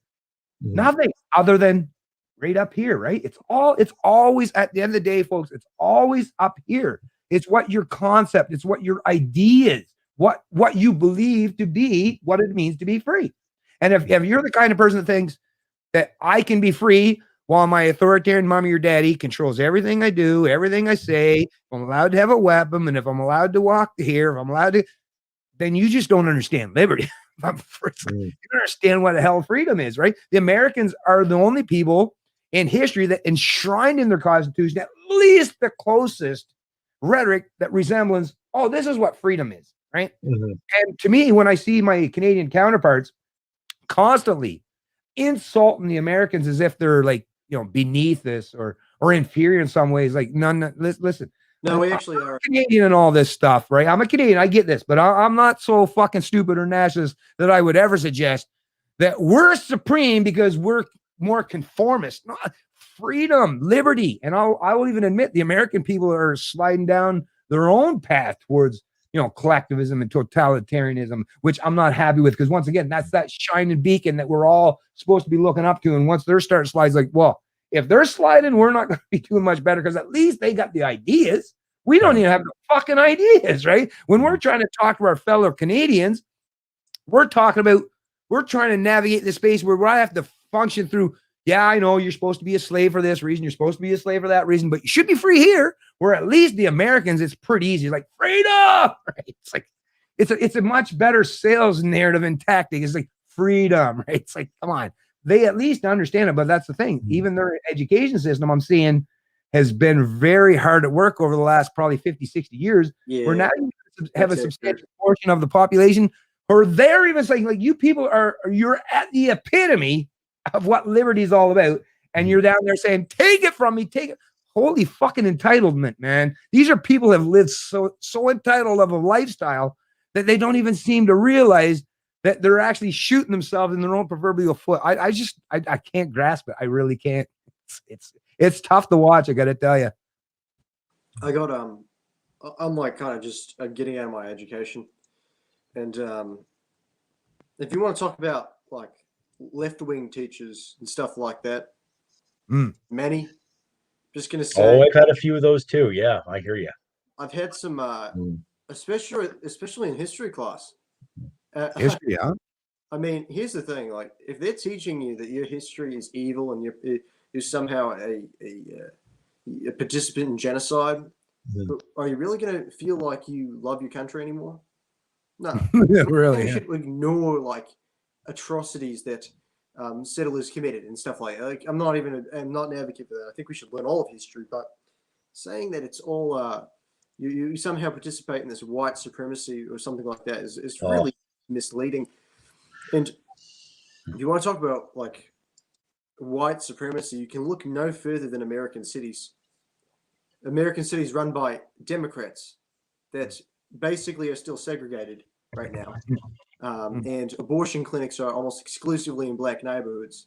Yeah. So if you want to talk about white supremacy, we can, but no one wants to talk about that bit. All the left-wing education system ignores that. Oh, if you mention that, no.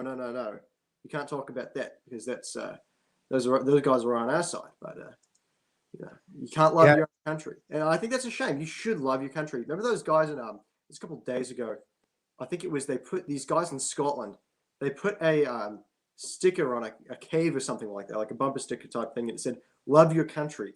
And the headline of this article was "White supremacists start campaign in the UK," and it was just like the photo of the sticker, and it's like, really? If I was British, I would have so much pride in being British. I mean, how amazing is that culture?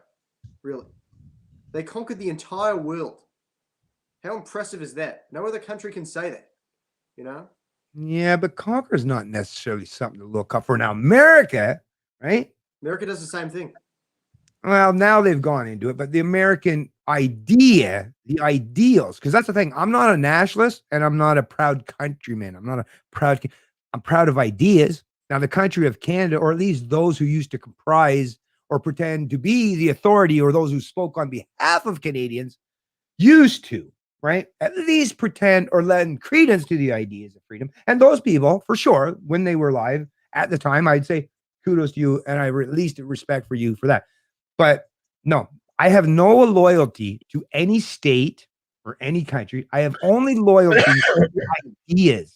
And when the ideas change or shift, just like in Germany, you might have been a proud German at some point in time.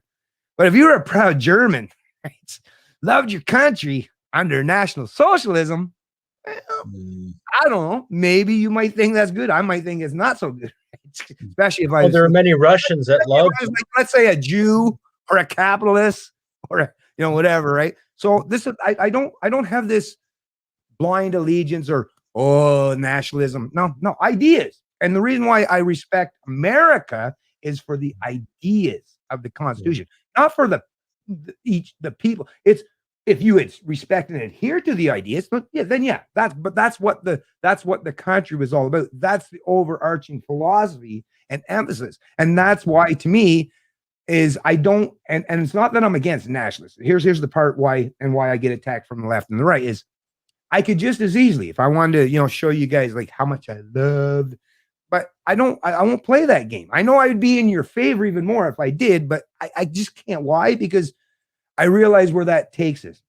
It takes you down a road where now you feel that in-group thing, where you feel all that sensationalism about like I'm part of the tribe. And like I say, what I've come to realize and recognize is the tribe that I would be trying to align with, there's a large, substantial portion of them that would shank me in a fucking second if they were given the opportunity. So sorry if I don't have the blind allegiance, right, to nationalism, but I do have but I do have allegiance. Proud of your heritage it should not be seen as a bad thing. And that's but when you say heritage, what's the heritage, right? You're talking about millions of people. Some people were good, some people were bad, right? Culture, like you look at historically, Britain was the tyrant. Okay, Britain had the empire. Britain is just soil, right? Yeah. Okay, they were the British mandate was Britain's just an island off the coast of France in Europe, in the Atlantic Ocean. That's what it is. But they all had their empires. That's the thing. Okay. Yeah, I'm not a fan of empires. Never been. Neither am I. When I think of it, neither am I. Not an imperialist. Never been. What's to say though too? If Britain didn't do its deeds back in the 1600s, we could have been French. We could have been Dutch. We could have been Portuguese. We could have been. We wouldn't. I don't think we would have had North America now as we see it. I'm not a favor of subject. I don't align with. Hey, if my master called the plantation whatever, I don't fucking care what the master's plantation they call it. All right. I'm an idea. I don't. This is why, like I said, this is probably the area where we get into like an issue, because as a libertarian, I don't have no blind loyalties to anybody. The only loyalty I have to is ideas. Ideas. Sovereignty in my idea. Ideas to my country, just as much as I have an allyship with Fred's country. But when you say you're but Canadian, hey, I'm Canadian. How could I possibly fucking promote nationalism when Trudeau would love to throw me the brig if he still just because Joe Biden's my president doesn't mean I hate America or think America. I can think. You like the ideas. You have to see. This is the thing. Yeah. You like the ideas, man. You have to be clear in your language. You like the ideas. You respect. We got another question here, folks. Because you can't really say that you love America or you love UK, because, like I say, there's lots of people in the UK that would just as soon, especially the socialists. Would you at least acknowledge there's a few socialists in the UK? Oh God, yes, in our country and the States, respectively too. And the idea of Canada is fantastic to me. The idea of America is fantastic. The idea of Britain's fantastic. A lot of our culture has come from that, right? And that's worth defending. Whether Trudeau doesn't give two shits about Canada, we know this. He doesn't give two shits about the country. His old man was the exact same way. I know, right? but here's the thing, though. Once you go into the nationalism, then a whole lot of people will align with Trudeau, because nationalism is not going to make people align with Trudeau. Trudeau is far from a nationalist. No, he's the last. He's the spoiler rich kid. Hey, let's not use Trudeau's excuse. Let's say the next. Let's use the next tin pot dictator that is a nationalist thing, but still does the same thing and says the same thing that Trudeau says. But he gives you more of that. But I'm doing it because I love you, Canada. I'm a nationalist. Because of course I can give you the same narrative that Trudeau does, but I can just pretend that. But it's all about us, right? Well, it's all about him and his mandates. He doesn't give two shits. He says it to win hearts and minds. You know? Wickeder Than Thou says, if you want to live in high trust-free society, you have to expect bad people to break that trust once in a while, and for good people to correct it. Yeah, I made an episode on that. Sometimes good people might have to do some bad things. Sorry, go ahead. Yeah, good people can't correct it, because the only people that are allowed to do any correcting these days are predominantly the bad people. So, sounds good. Meaning you have to turn bad to do something right. Fight fire with fire. I've said numerous times in my shows too that the governments, and not so much the provincial, but the federal government is starting to back people into corners, especially with all these quarantines. Well, Harper did that long before even Trudeau. Well, he wasn't perfect. Yeah, he wasn't perfect. Harper economically enslaved entire generations, $114 billion to bail out the banksters in this country. Royal Bank, plus the auto industry, IBC, TD. So that's the thing. To me, it's like even conservatives at the time were trying to pump up Harper as being this fucking great guy and he's a free market economist. But meanwhile, banksters. That money also came back, though, Bennett. That money came back from the auto industry. So even though we had that recession in 2008 and 9, if you steal money from me, even if you pay it back later, I'm not going to forget that you stole the. I agree. I agree with that too. Why should the government bail anybody out? for that matter. But in the No. same sense, look at what the government's doing now with Bombardier. Do you guys want freedom or do you want statism? Because Well, I want my freedom. I want to do what I want with my money. Because if you're going to advocate for statism, you're just going to get your brand of it. It's not going to be conducive where you're going to have a peaceful society, because it just means your opponents are going to be fucking doing the same thing as you, and they'll be waiting to take you down next. So, like I say, play the game, statism, play the game of nationalism. As far as I'm concerned, I'm going to have to live in this world regardless of whether it's authoritarian lefty or authoritarian righty. I don't really give a fuck, to be honest with you, because I'll deal with myself against anybody that fucks with me, all right? But I'm just saying, if you actually care about freedom, if you genuinely do, if that's your goal, if that's your purpose of doing these things or talking about these issues, then let's be fucking honest and forthright here. Let's talk to each other like real adults and say, stop believing in a bunch of collective bullshit or pretending that these people have any legitimate authority over you. Because the minute you keep giving all these people, whether it's your team because you feel all aligned with them, you might feel good in the moment at that, but they're going to fuck you. They'll save you. Just like right now, the left is doing it. The left is doing the same thing. The left's like, oh, I love me some Trudeau. And yeah, Trudeau will fuck with us first, but you don't think he'll come fuck with some of his lefties too once they haven't aligned perfectly with him?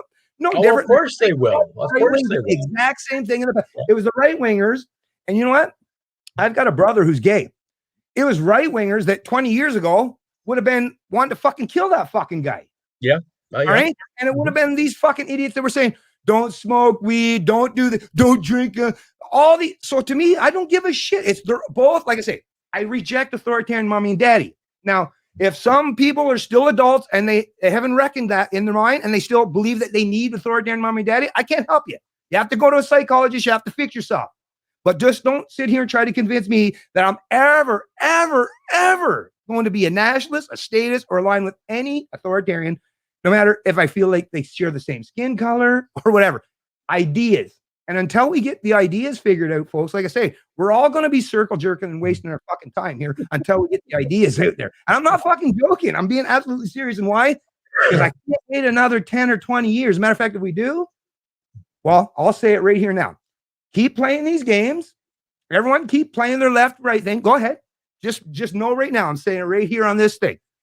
And I'll be right here waiting for you to say, Bennett was 100% right. Keep playing that left-right game. And until you figure it out, it's authoritarians versus libertarians. Like I said, I'll be right here waiting in the wings till someone finally says, yeah, you're right, Bennett. Sorry for being such a fucking idiot. I'm sorry. Well, I just want to have a special thank you out there to Wickeder Now for donating $1.49. Thank you very much, Wickeder. Much appreciated. Thank you. So and I'm not. Listen, I'm sorry, guys. I know, but I'm very animated. Listen, you know, and no, Chris, this is good. You this know, is actually what we need. I get very because this stuff matters. This matters. This is no different than if I was having a conversation with some of my family. Like, come on, you got to really, really think about this stuff. And it's always proven to be most beneficial for not just me, but for anyone that's ever taken my advice. It's usually been it's pretty good. Not saying I'm perfect by any stretch of the imagination, but I'm telling you, you got to stop with the nationalist stuff. You got to make it more about the ideas. And if you make it about the ideas, then of course if we're all in the same geographical area, we can still kind of feel that nationalism, right? If it's my family, right? I feel very in-group preference to my family, but only to my family that's on the same side of me and defending my freedoms, right? But I do have people in my family who hate me, despise me, loathe me for the fact that I stand for freedom. Am I going to be like, oh, but there's still this, I love my family. No. The people that hate me and would want to shank, I don't have any blind loyalty to these people. Sorry. Fred, you got anything to add? Huh? Oh, yeah. I'll just say, I'm never going to be not, I don't know. I think you need to find my loyalty would be to the Western civilization, Christianity, the ideas of liberty. I agree with all those things. I could just never be on the side of like, I'm with you, man. Abandoned West, because what else is there? I'm with you, my friend. Fred, let me tell you, let me just say before, because I know, and trust me, I know you're probably feeling like this guy, he's showing no loyalty. Listen, I know all the feelings you're going through, my friend. Trust me. I am. I have met, but it's once again, if we don't emphasize the ideas, the nationalism thing, and I get it. Fuck, I get it. Do I ever get it? And it'd be so easy for me to just say, but I realize that it's detrimental for us if we play these games, man. I'm a long run guy. I'm the guy that's thinking of the long game, right? I'm not thinking about the immediate benefit, because I realize that that's what everyone's been doing. That's what everyone's been doing, right? Pump up the narrative, whether it's the left for socialism or the right for nationalism, right? Whatever. It's just keep pumping it up. And I get what it is they recognize what it is. Here's what it is. Let me explain this to you. And I'm not a psychologist, but I've listened to some really intelligent psychologists. Our brains are split in two hemispheres. And the right side and the left side have predominant areas, right? Where it's the analytical side and the more creative side. And let me tell you, the left appeal to that side to fuck with you, and the right appeals to your other side to fuck with you. They both do it because they know how the human brain works. These people. Well, there's another point I went to now too. Civic nationalism is good. Yes, the love of your community, the love of what's community, for sure. Community, the people that yes, exactly. You know, for sure. And people misinterpret though. When you see a white person waving the flag of their country, you're taught that's a bad thing. Okay, well, I've worked with people that are Black and Asian, and they waved the same flag as I did. Yeah, and it had nothing to do with the color of skin. Had nothing to do with what team won the World Cup back in 1966. It had a matter. Okay, this is my home and native land. Yeah, no, I'm with you. Like I say, and I'm with you. Like I say, I would even, matter of fact, if I was America and the Americans were actually predominantly espousing that culture of genuine adherent, I would consider myself not necessarily nationalist, but 100% like where you guys are at in terms of the ideas. But once again, we have to separate the fact that we have this, and we've been taught this, right? And I get it, I understand it. But the nationalism or the obedience, the loyalty that we're put, or that people tend to put forward today, it's the people that are using you for your loyalty are doing that for nefarious fucking reasons. That's the part that I worry about, right? That's the problem I worry about. It's the word salads we keep talking about. Yeah. That, like I like both you guys, and I trust both of you guys, but I don't necessarily trust all the fuckers that are trying to keep you guys in the mindset of the nationalist bullshit, because I think they have all their own ulterior motives, right? So once again, I say Canadian Libertarian. I've made that point, and I've had fucking left-wingers constantly say, oh, you're a nationalist too, because you're a so I get that from both sides. Trust me, I get it. And I in a way, I can say I'm proud in some way, at least in some of the ideas, and some of the Canadians who are not just alive today, but have lived in the past, who did staunchly fight. Think about all the people that went, and even though maybe what they did might not necessarily been perfect, but their ideas and what they thought they were doing was to stand in defiance of totalitarianism, of National Socialism or fascism or communism, and they went and fought to defend, those individuals or the individual rights, freedom, and liberties of the English-speaking nations, predominantly against that kind of stuff. I'm totally with you. I'm totally with you there. But once again, I always worry about when you emphasize the nationalist thing without at least making sure that you're prioritizing the ideas of the nation. If you prioritize, but it's not the Bill Blair nationalism, right? For sure, yes. Right? Because I really do worry about this, and especially for this good, fine young gentleman here. Because man, you could go multitudes of ways at your young age. Like people can draw you into a multitudes of, and I get how that in-group feeling and feeling part of the group, man, that's a great thing. We all love that. Whether you're on a hockey team, right? Whether you're fucking in racing or any kind of sports, or what, we love being part of a group, right? That's what it is. We're social beings. But I'm a cooler.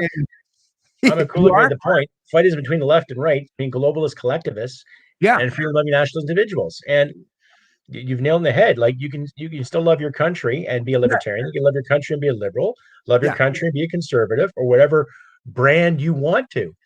The thing being, we're all seeing the global dynamic here. Not standing for that anymore. If the people who represent your country are no longer standing for these things, or no one, this is the thing. This is the thing. If we at least even had one, like one party in this entire country, I might even understand the nationalist sentiment, at least as it pertains to one party who's supposed to be a representative voice of the nation. But we don't have any voices in terms of the establishment parties who are talking about the things that you and I are, right? So if I were to go all nationalism, that would give me that would give O'Toole, right, the ability to convince a bunch of Canadians that you should fall in line with my shit because, you know, I'm conservative and I'm a proud Canadian.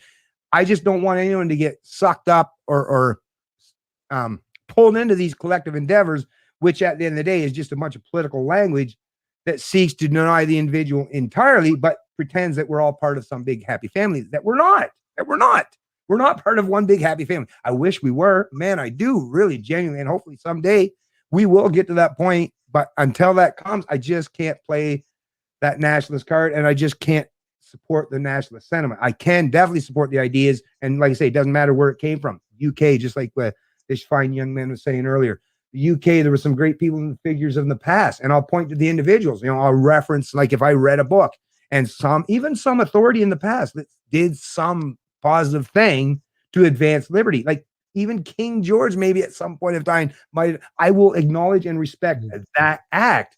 Doesn't mean I have to fall in line or align with everything King George ever did. Oh, of course. Right? You don't have to fall in line with anything. But Right. the thing being, you deserve to go to work, pay your bills, whatever you want to do, own your property, defend your property, and live your life to the best of your ability. Yeah. And I like doing that because we've had that before in this country. And now it's getting compromised every time you file your income taxes. Now we have 2 carbon taxes. They don't say it's a carbon tax, but you and I both know, we all know it's bullshit. It's another cash grab to fill in the national debt that they've spent frivolously in the name of us. Yeah. And for what? What has come out of it? Kulik says again, I'd rather have the turd than Jagny. I hope you're kidding. But I can see it on paper. Yeah, he might do a better job, but they're both race hustlers. They're both virtue signalers, and they're both based on a totalitarian ideologue. So, you know, that's my say on it. Like I said, none of them represent any kind of wholesome brand whatsoever. You guys both get the you guys must both get the what he's doing there. I'm a kulak. You get that reference, right? Yeah, vaguely. Do you? Oh, so, well, if you don't, so let me explain to you fine folks in case you're not aware. So a kulak, there were 5 million of them who were killed or pushed off of their land entirely in the Ukraine. Ah, yes, okay. Under Stalinist Russia, right? These were people who were providers. These were farmers. These were, you know, salt of the earth people who were providing for the people in their society and most of others. And the communists came in and basically starved and took their land and starved the kulaks basically out of existence. And 5 million, of these people fucking died, right? So this is the part, like I say, this is the part where I always worry and I get massively concerned about ever abiding to any ideology or any especially when it's a collective ideology. That's where my major concern is, because like I've watched, I'm a student of history, and I've watched, that's always how these things come to exist. And it usually is the pretense of an in-group preference, right? Where it's like us versus them. And it's real easy to put that narrative in play because that's humans historically, that's what it's always been, right? So it's easy. The problem is though, is when you create that narrative of us versus them, and you're talking about people like whether it's left versus right, is you literally have at that point. Sorry, go ahead, man. There is no left and right. That's a social construct. Exactly. Sorry, I've been really. You go on there, young man, because I've been kind of. No. It's all good. Sorry, man. There is a big realignment happening, and the left and right mean nothing. Like when people call me, I've been called racist and nationalist or whatever, and I don't really give a crap. Like, good for you. Go find me, like honestly. But how should I phrase this? The problem of our society right now, and I love, don't get me wrong, I love liberty, I love all of that, but you can't, I know you can't really change culture with government because that doesn't really work. But if you really want to talk about the root of like the terrible things going on in our society, where you have people thinking it's okay to like throw a brick through a window or get in fights with people in the streets like we had last summer, which is crazy. You know, the problem is not that we have like nationalist groups in America or communist groups in America. That's not the issue. The political establishment of the United States created Antifa and the Proud Boys, and created Black Lives Matter, and created Boogaloo Boys. Those organizations are not the problem. The media point at them and say, that's the issue. No matter what it is. Fox News will be like BLM and Antifa, that's the problem. And don't get me wrong, they're doing illegal things, and that's wrong, and I condemn it. That's bad. Exactly. Proud Boys do bad stuff too. The Boogaloo Boys do bad stuff. None of them are the problem. The problem is the establishment that screwed everyone the last 50 years since the 1960s. What they've done here is they've ruined our economy. They've basically spent money that doesn't exist anymore. You know, whether it's making our debt so high that we will never be able to pay this off at all. It doesn't. This money doesn't exist. Stealing from future generations, making it possible to buy a home in the United States or any Western country right now. You know, I can't move out of my parents' house. I hear you, It's too expensive. My parents bought this property where we live 20 years ago. It wasn't that expensive at all. It was relatively cheap then. I could have afforded it off like a pretty low income job back then. But now I can't because it's too expensive. And so the political establishment, the Trudeaus of the world, the Bidens of the world, the Clintons of the world, the John Howards of the world, the various. I don't really understand UK politics that much. I'm going to go with also the Tories, because they've really screwed the UK too, along with the Labour. We'll say basically all the political establishment parties of the Western world have screwed the people of the West. And what I'm trying to say is, it's not that I'm a nationalist and I swear to people. No, I don't swear my allegiance to politicians. That's stupid. Politicians are scumbags. Right. I am on the side of our founding ideals. I'm not on the side of this temporary thing, because civilizations they're not necessarily forever, but the ideas are, and the people aren't. So if we are to make a timeless society, where we want, everyone kind of wants the same thing, right? They want that, that stable area to live. They want peace. They want security. They want all these things. The government isn't looking in our best interest right now, wherever you are, and they've destroyed it that way. So I guess and the most I can say on this is the abandonment of normal things in society, Christianity and stuff like that, in the 60s and 70s. What did that do? Did that really improve our system right now? No, it did terrible. But listen, you have to be a religious person. I'm not saying you have to.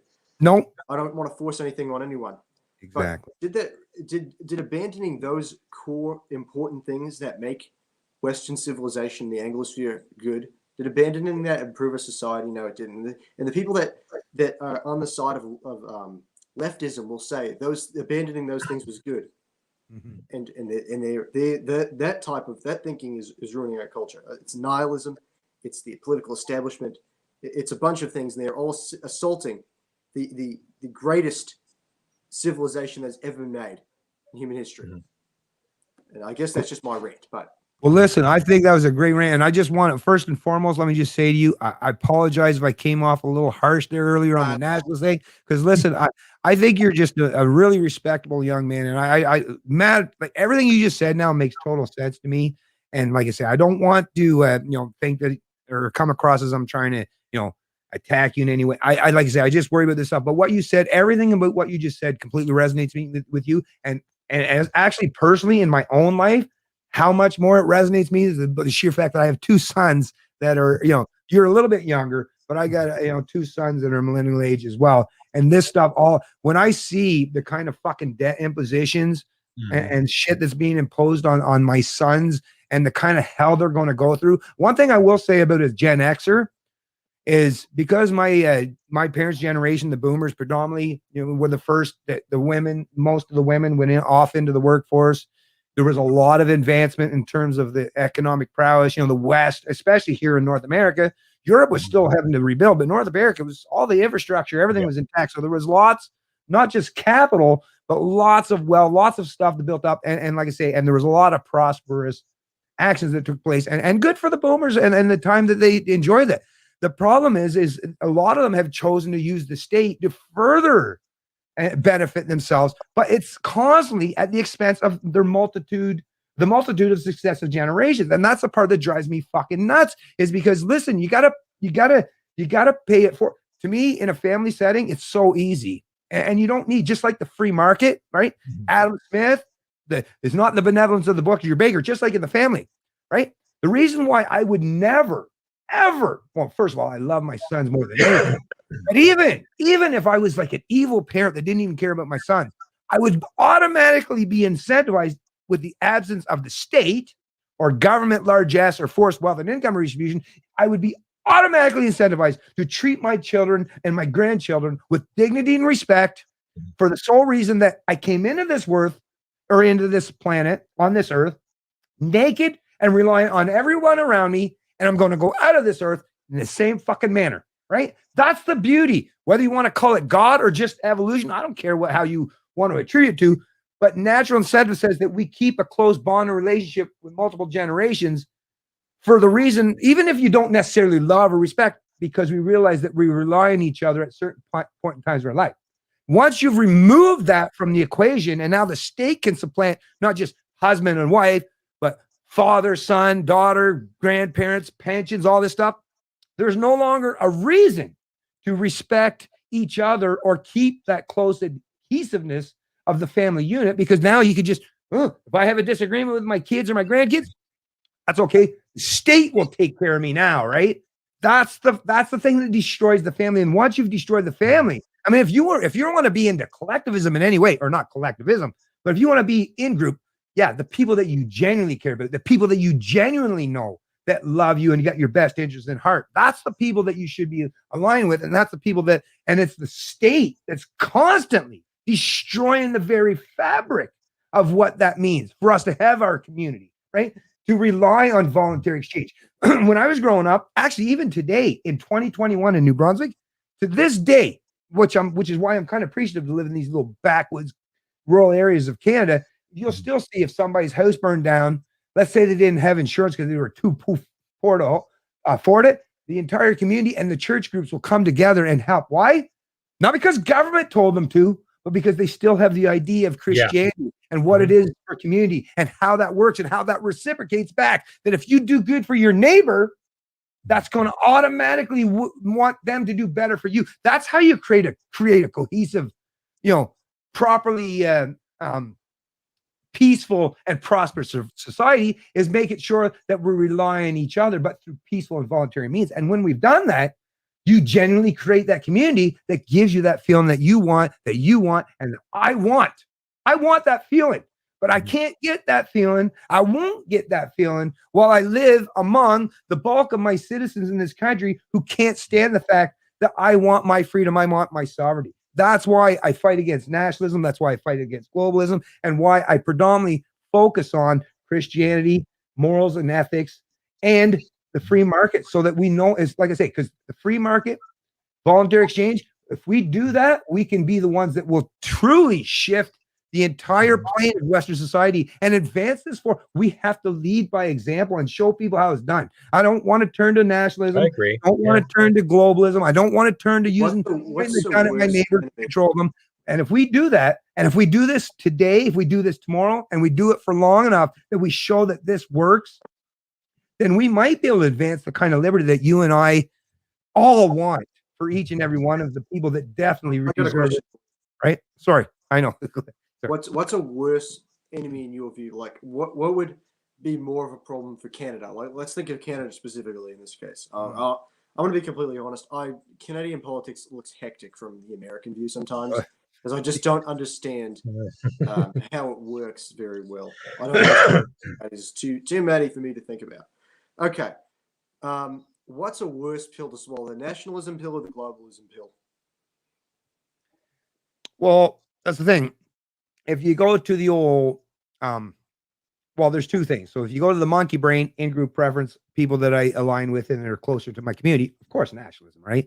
And even actually, if you extrapolate out to the globalism aspect, I still, if someone held a gun to my head and said it's one or the other, I think I would still have to choose the nationalism by sheer fact that, at least, right, if whether they're opponents or fellow travelers, I want people that are at least close to me, right, that I have the ability to affect or talk to or persuade or have some semblance of conversation where I can, maybe put forth my own information as it pertains to liberty. But yeah, the globalism, I like I say, I don't understand how anyone would want to promote globalism.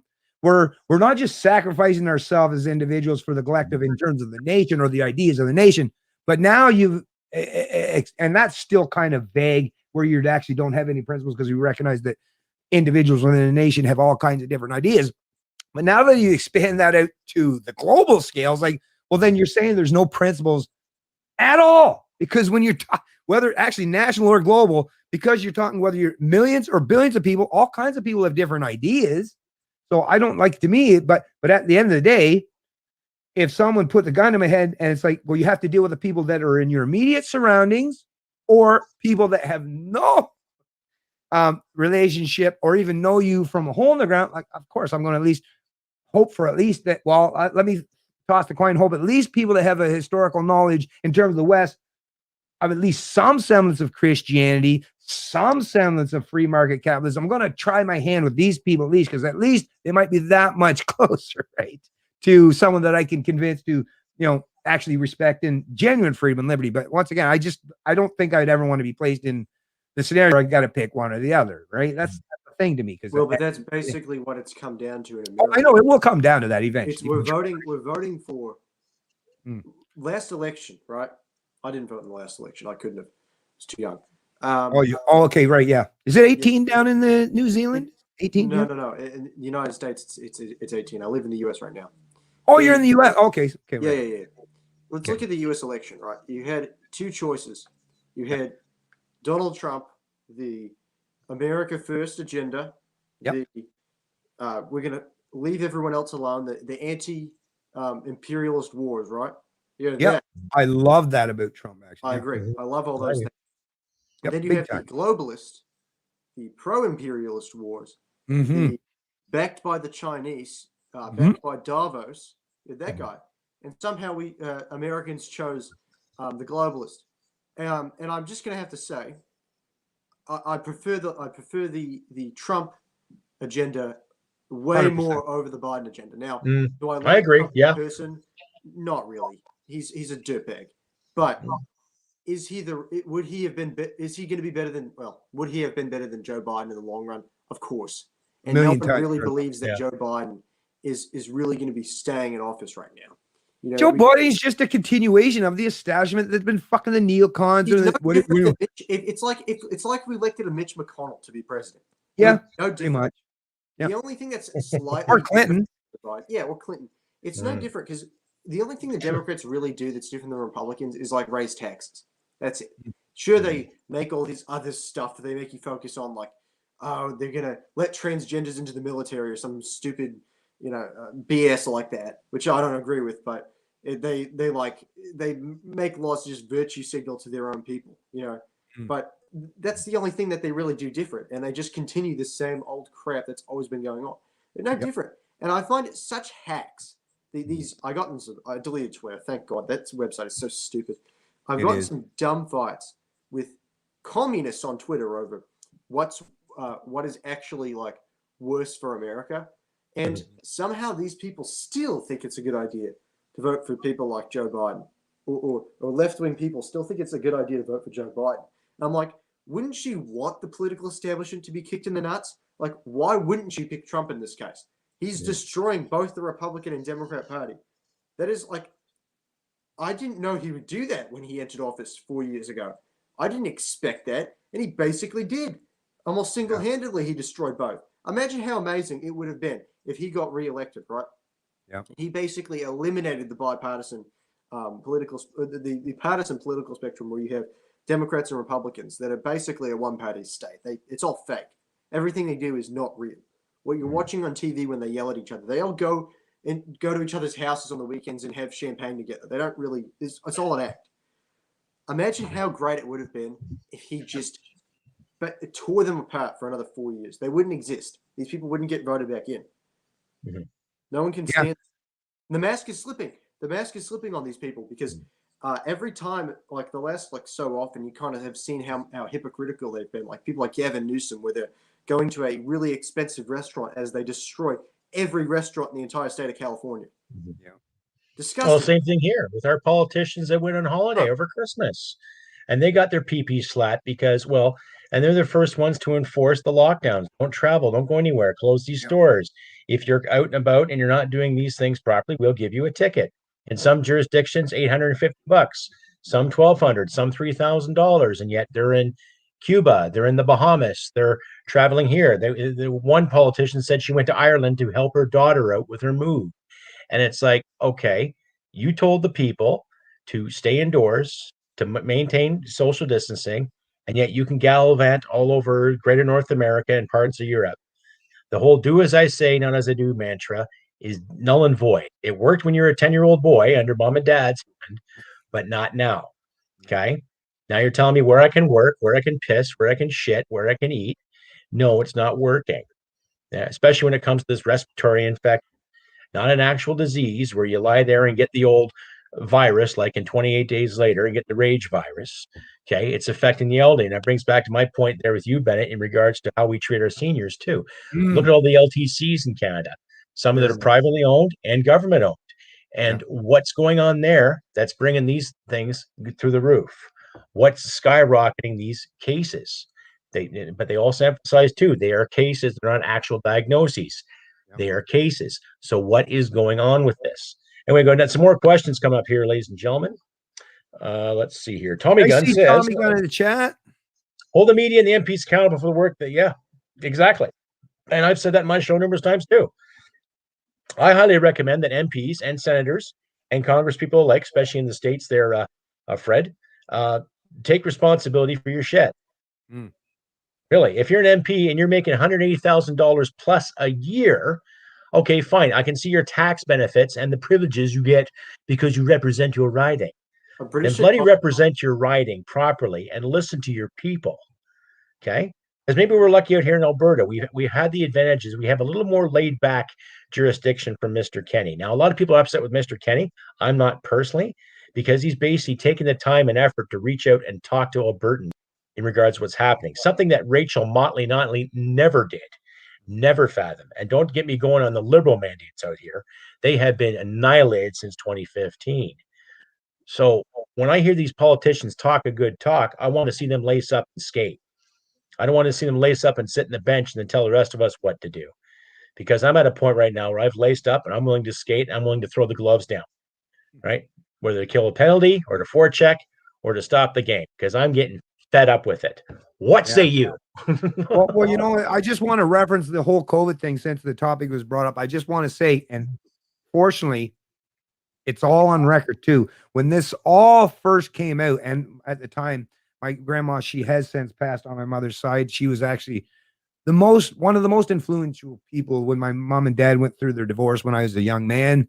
She was the one that kind of took me under during that whole ordeal. And she was the one that gave me some great ideas and the morals and Christianity and all.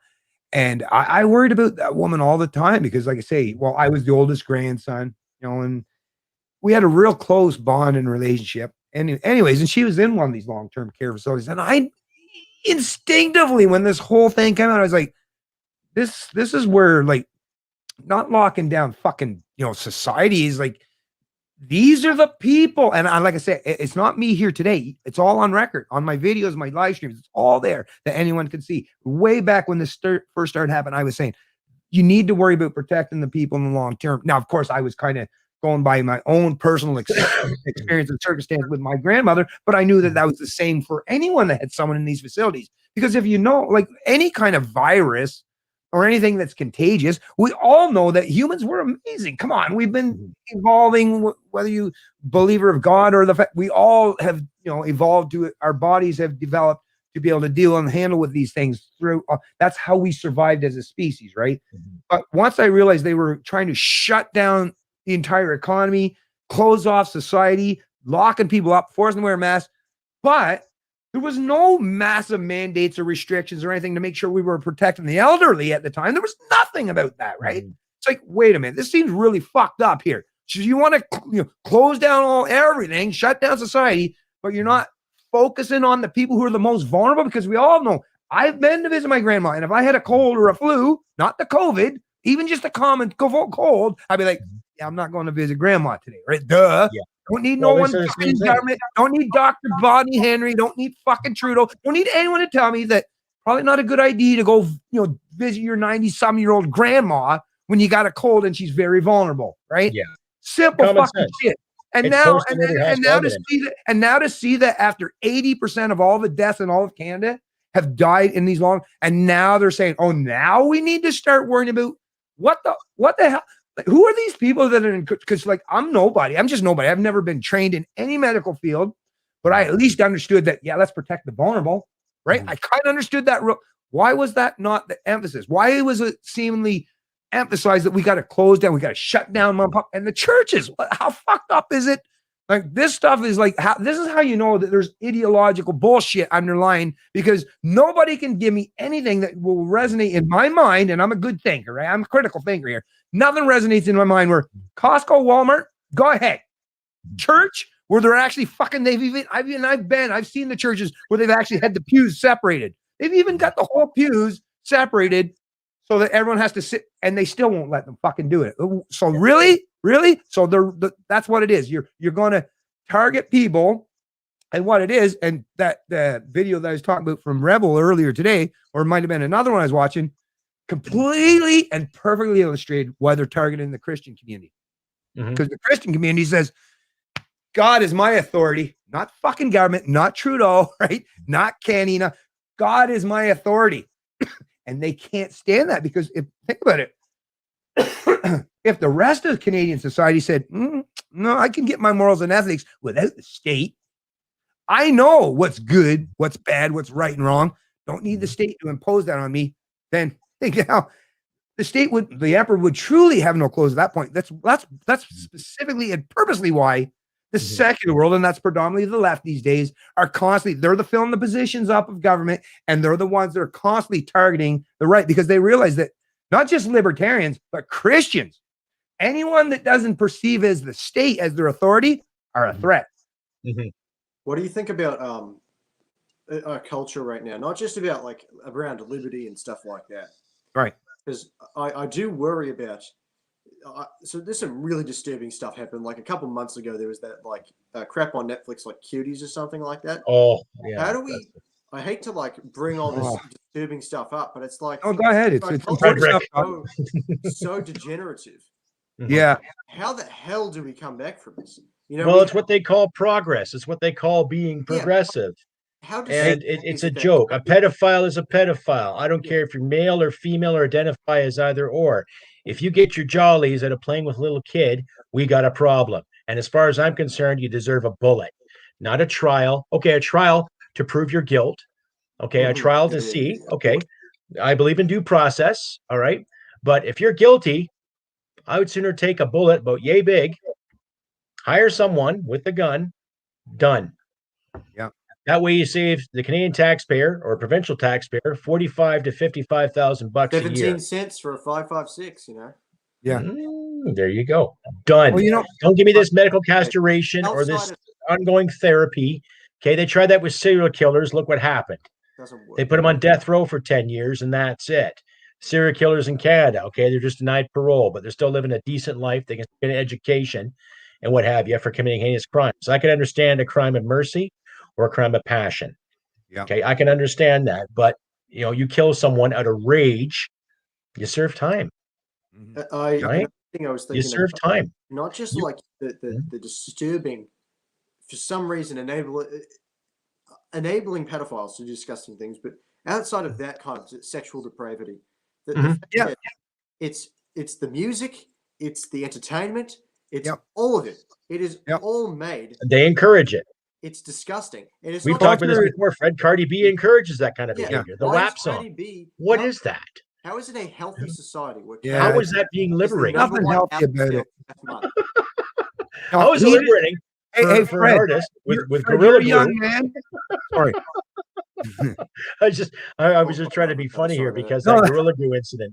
That chick with the Gorilla Glue. Yeah, I know, right?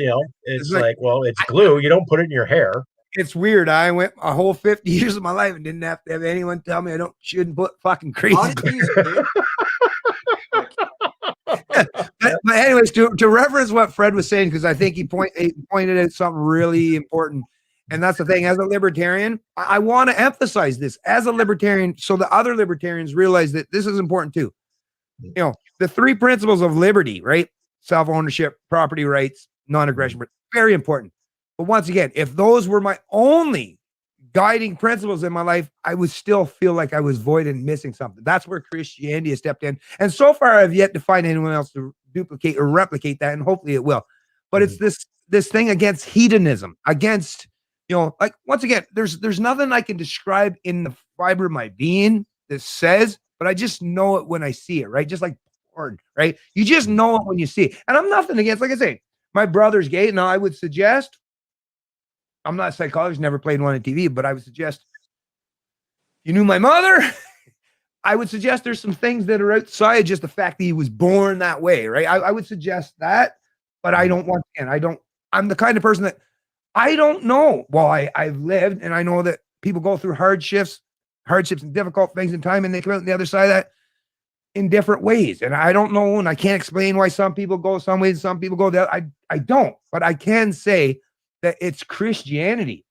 It's that's given me the ideas and the emphasis on rejecting hedonism, not just for myself, but promoting, you know, not turning towards that. Because self-pleasure, if you look to a libertarian or the philosophy, there's nothing that restricts or restrains that, right? Which is why it's just not enough on its own. It's okay in terms of you want to deal with each other socially, economically. That's what the libertarian philosophy deals with.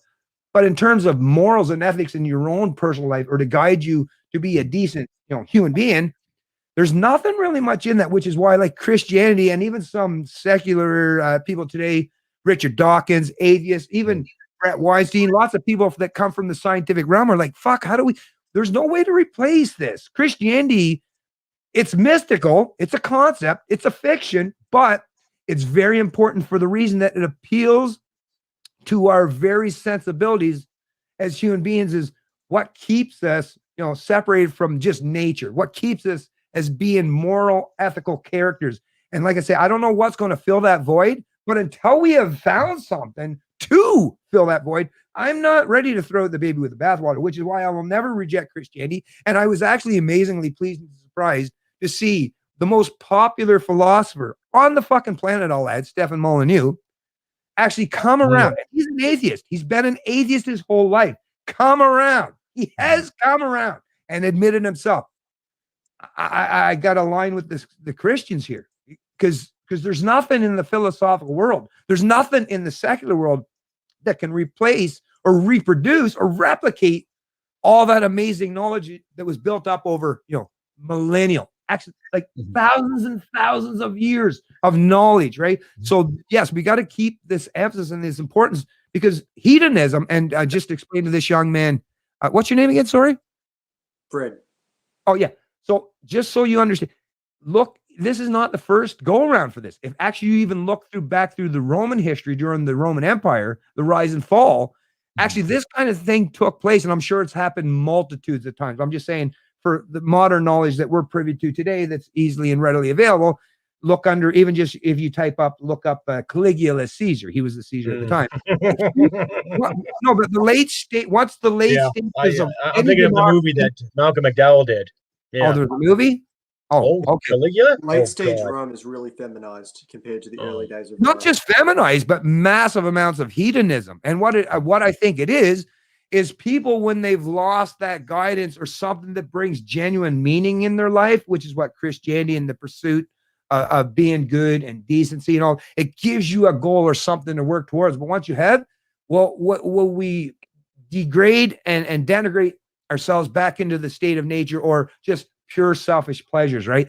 And if that's, I mean, selfish pleasure is not the worst thing on the planet, but if that's your all-encompassing focus on your goals in life, yes, you are definitely going to live in a society that's not going to respect or adhere to the kind of fundamental principles or ideas or ethics as you or I would adhere to, which is why, like I say, I will never turn my back on the Christian people, the Christian community, or the people who have been the most staunch advocates of liberty and the live, let live mentality. I mean, even another thing I'll bring up, Stefan Molyneux, he even had to admit all the people that have attacked him online over the years, right? Because he's taken on every big idea, and he's gone at it forthright. The only people who have never attacked him, and he's actually gone and said some bad things. Well, not bad, but he pointed out how Christianity, some of the fallibilities and the mysticism of it, but the Christian community never attacked him, right? And he recognized all the people who are attacking me and want to throw me to the wolves or sacrifice me for this collective or the greater good are a bunch of secular idiots, not the Christian community, right? So that tells me a lot in terms of what the West represents, why Christianity and that free market capitalism is so important, and why we have to keep and maintain them for as long as humanly possible until we can figure out what's the next great advancement or leap forward.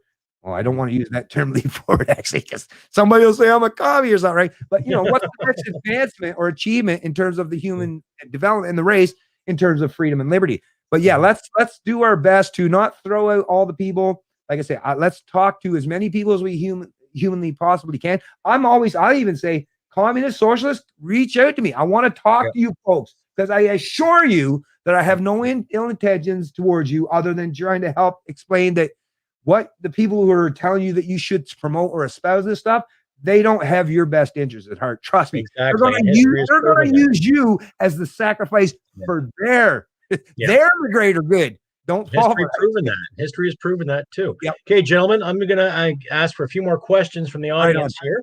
Yep. And I'm going to shut this down in the next 10 minutes. So please get your questions in. And if anybody would like to get a hold of all the space here, folks. No problem. Of course. If you want to get a hold of Fred, you can find the Fred Stockman Podcast at Anchor FM, a great podcast, ladies and gentlemen. If you want to find Bennett, the Canadian Libertarian, you can find his channel on YouTube. You can also find me at CrustyCanuck.ca. You can find me on Podbean. You can also find me on YouTube as well. Every week, I try to get a decent episode up for all you listeners out there.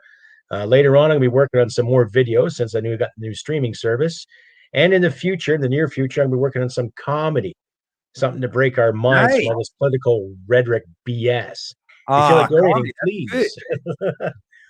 I already have some characters in the works. If you feel like donating, please go to CrustyCanuck.ca. Donation links are on the page there. Sorry? Just don't dress up as Justin Trudeau. You might get canceled for it. You just gave me an idea. No. I'm not thinking of like Justin Trudeau is like a I can get a frilly wig and do a little dance for you if you like. Yeah. Sweet. Diversity. Being like Aladdin, So please, ladies and gentlemen, if you like, please give me a thumbs up if you like this show. Click the notification bell on YouTube for more content coming your way. Another question coming at us. We've got a few cheers. Okay. So please, ladies and gentlemen, the next 10 minutes, give us some more questions. Give us your feedback on this. Keep the dialogue going. Let people know that we Canucks and our American friends, we care. We care a lot of what's going on in the world today, whether it's Canadian Parliament, the American Congress, or in the world at large. Please let us know what's going on. Get your questions in ASAP. Yeah, so another topic, ladies and gentlemen. Let's see. We've talked about libertarianism. What's your speculation, Bennett, if they do call an election in June? I don't get too much into the speculation or prediction of votes and how the process plays out. Because like I say, I recognize that, tell you the truth, I would imagine if a vote was actually called, the Liberals may very well gain even more. That's what I'm worried about, to be honest with you. And that's the part that's most disturbing. I think the Liberals may even get their chance of majority because there's so many people who are beholden to the state. That's the thing, to get yourself in a position where, what is it? As soon as the lockdowns were imposed, it reached up to 8.9 million, right? And if you think about out of the 38 million Canadians, if you extrapolate that number from how many are actually participants in the active workforce, right? I think it worked out to 1 in 5 Canadians is actually what the number is. And actually, it came out just the other day in CTV. I think it was CP24 and CBC. That 1 in 5 Canadians jumped on CERB, and that was just for the individual. There was also for the businesses, the CRB. Yeah. So who knows if you think about Serb it, and SEBA, yeah. Right. So if you're looking at 9 million just for CERB, and then we realize how many reports has been put out there, like what, up to half of Canadians are literally a couple $100 from insolvency. And all that's been taking place is government has taken like this young man's future income and they've pulled that forward to paint over the malfeasance in the economics. And they're going to use whatever he's going to produce for the next 10, 20, 30 years to pay off some of these debts. But once again, I worry about what the hell could this young man and the millions of other young men like him or women, right? That what they could have produced and what that could have gone to that was much more beneficial than paying for a bunch of fucking people who obviously never took any time out of their life. And like I say, I've had the state take my livelihood, my career, almost everything from me, and I still never turn to the state because I have people around me that care about me, that will help me in my time of need and respect me. That tells me that these fucking 9 million people. So what it is you've forsaken everyone around you for the state, and now the state is the only one that you have to take care of you. How much have you fucked up in your life, right? It's like, this is the problem. There's far too many Canadians today, young and old, mostly old these days, because those are the ones that have been doing the voting for the last 30, 40 years, who have been using the government, the state, as their means to an end. And once again, at the expense of future generations who not only they have to deal with the kind of rise of authoritarianism, but now they're economically saved to the point where they don't even have the kind of purchasing power. It's devalued every day. How can these young people do anything to fight against, what they're up against when, like I say, they're socially and economically enslaved to the point where they're running around with one hand and one foot tied behind their back? It's such an impossible scenario. Now, it will make them. One thing I will say, though, you young men, you'll be one strong fucking dude. you will have, but I don't like it that way, right? I don't want you to be strong and resilient. Just by the sheer fact. What's that? Sorry? If we're going through hard times, of course we need strong men. And really, one thing that disturbs me kind of, if we want to talk about culture, is like the amount of like the push for like transgenderism and all that kind of stuff. Because it's like you just want to make men weak. Like in middle school, we had or I don't know, you guys probably call it middle school. So, but for other people, I mean, we usually call it secondary school and stuff like that. But okay, despite they teach you about all this transgender crap and all this gay stuff, and it's like that's like less than 1% of the population. We spend months on it. It's like that just confuses kids. It confused me. I wasn't sure. I did not know I liked girls until I was like in high school and actually started like thinking about it myself. But that is really like shocking to me now that I look back at that. How disturbing is that kind of push now? They really want to soften men up, whatever it is. It's not just like that sort of thing. It's what we eat to like, they push like depravative lifestyles upon people, like fat pride and all this stuff. And I just, they want you to be soft. They don't want you to, because if they have strong masculine men in society, they lose control of it immediately. Oh yeah. Well, like I've said too, I've had a situation where I made a comment in a discussion I had at the workplace, and that person had me fired because that person felt unsafe.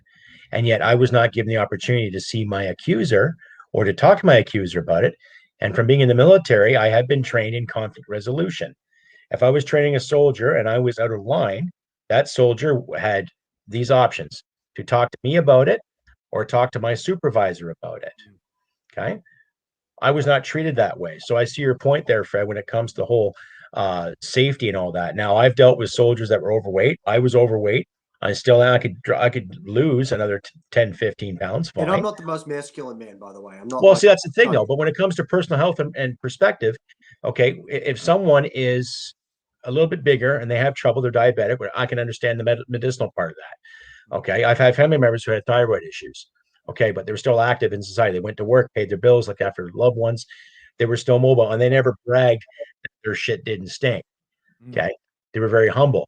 But I can see your point with the whole vanity thing, that, oh, big is beautiful. Okay, well, if you accept yourself as a big person, hey, so be it. But then don't encourage that behavior, because then I might as well encourage everyone to do this. Okay, I smoke cigarettes. That's my downfall. but that's my choice. Yeah, actually, that's another thing I wanted to point out about libertarians too, because I'll even attack ourselves, myself, is because once again, this is where the area, because I'm agreeing with both of you here. I don't want to specifically target attack people if they're overweight or obese or anything, because I realize that, hey, maybe some of these people, like some people use alcohol, some people use drugs, some people use food to deal with their issues, right? Oh, yeah, so I would never attack, because unless I know that person, but what I would suggest, like this young man saying, is let's at least not pretend that overweight is preferable, right? Or something to be admired or respected, as opposed to someone who puts in hard work and effort to be in shape or fit, right? Not to say that you should hate or loathe or treat anyone disrespectfully if they're overweight, but let's not play these fucking stupid games, right? To suggest in any way that as a healthy lifestyle. Yeah, that's all. It's like back in the 90s, you watch some modeling magazines. Look at some of the models they had there.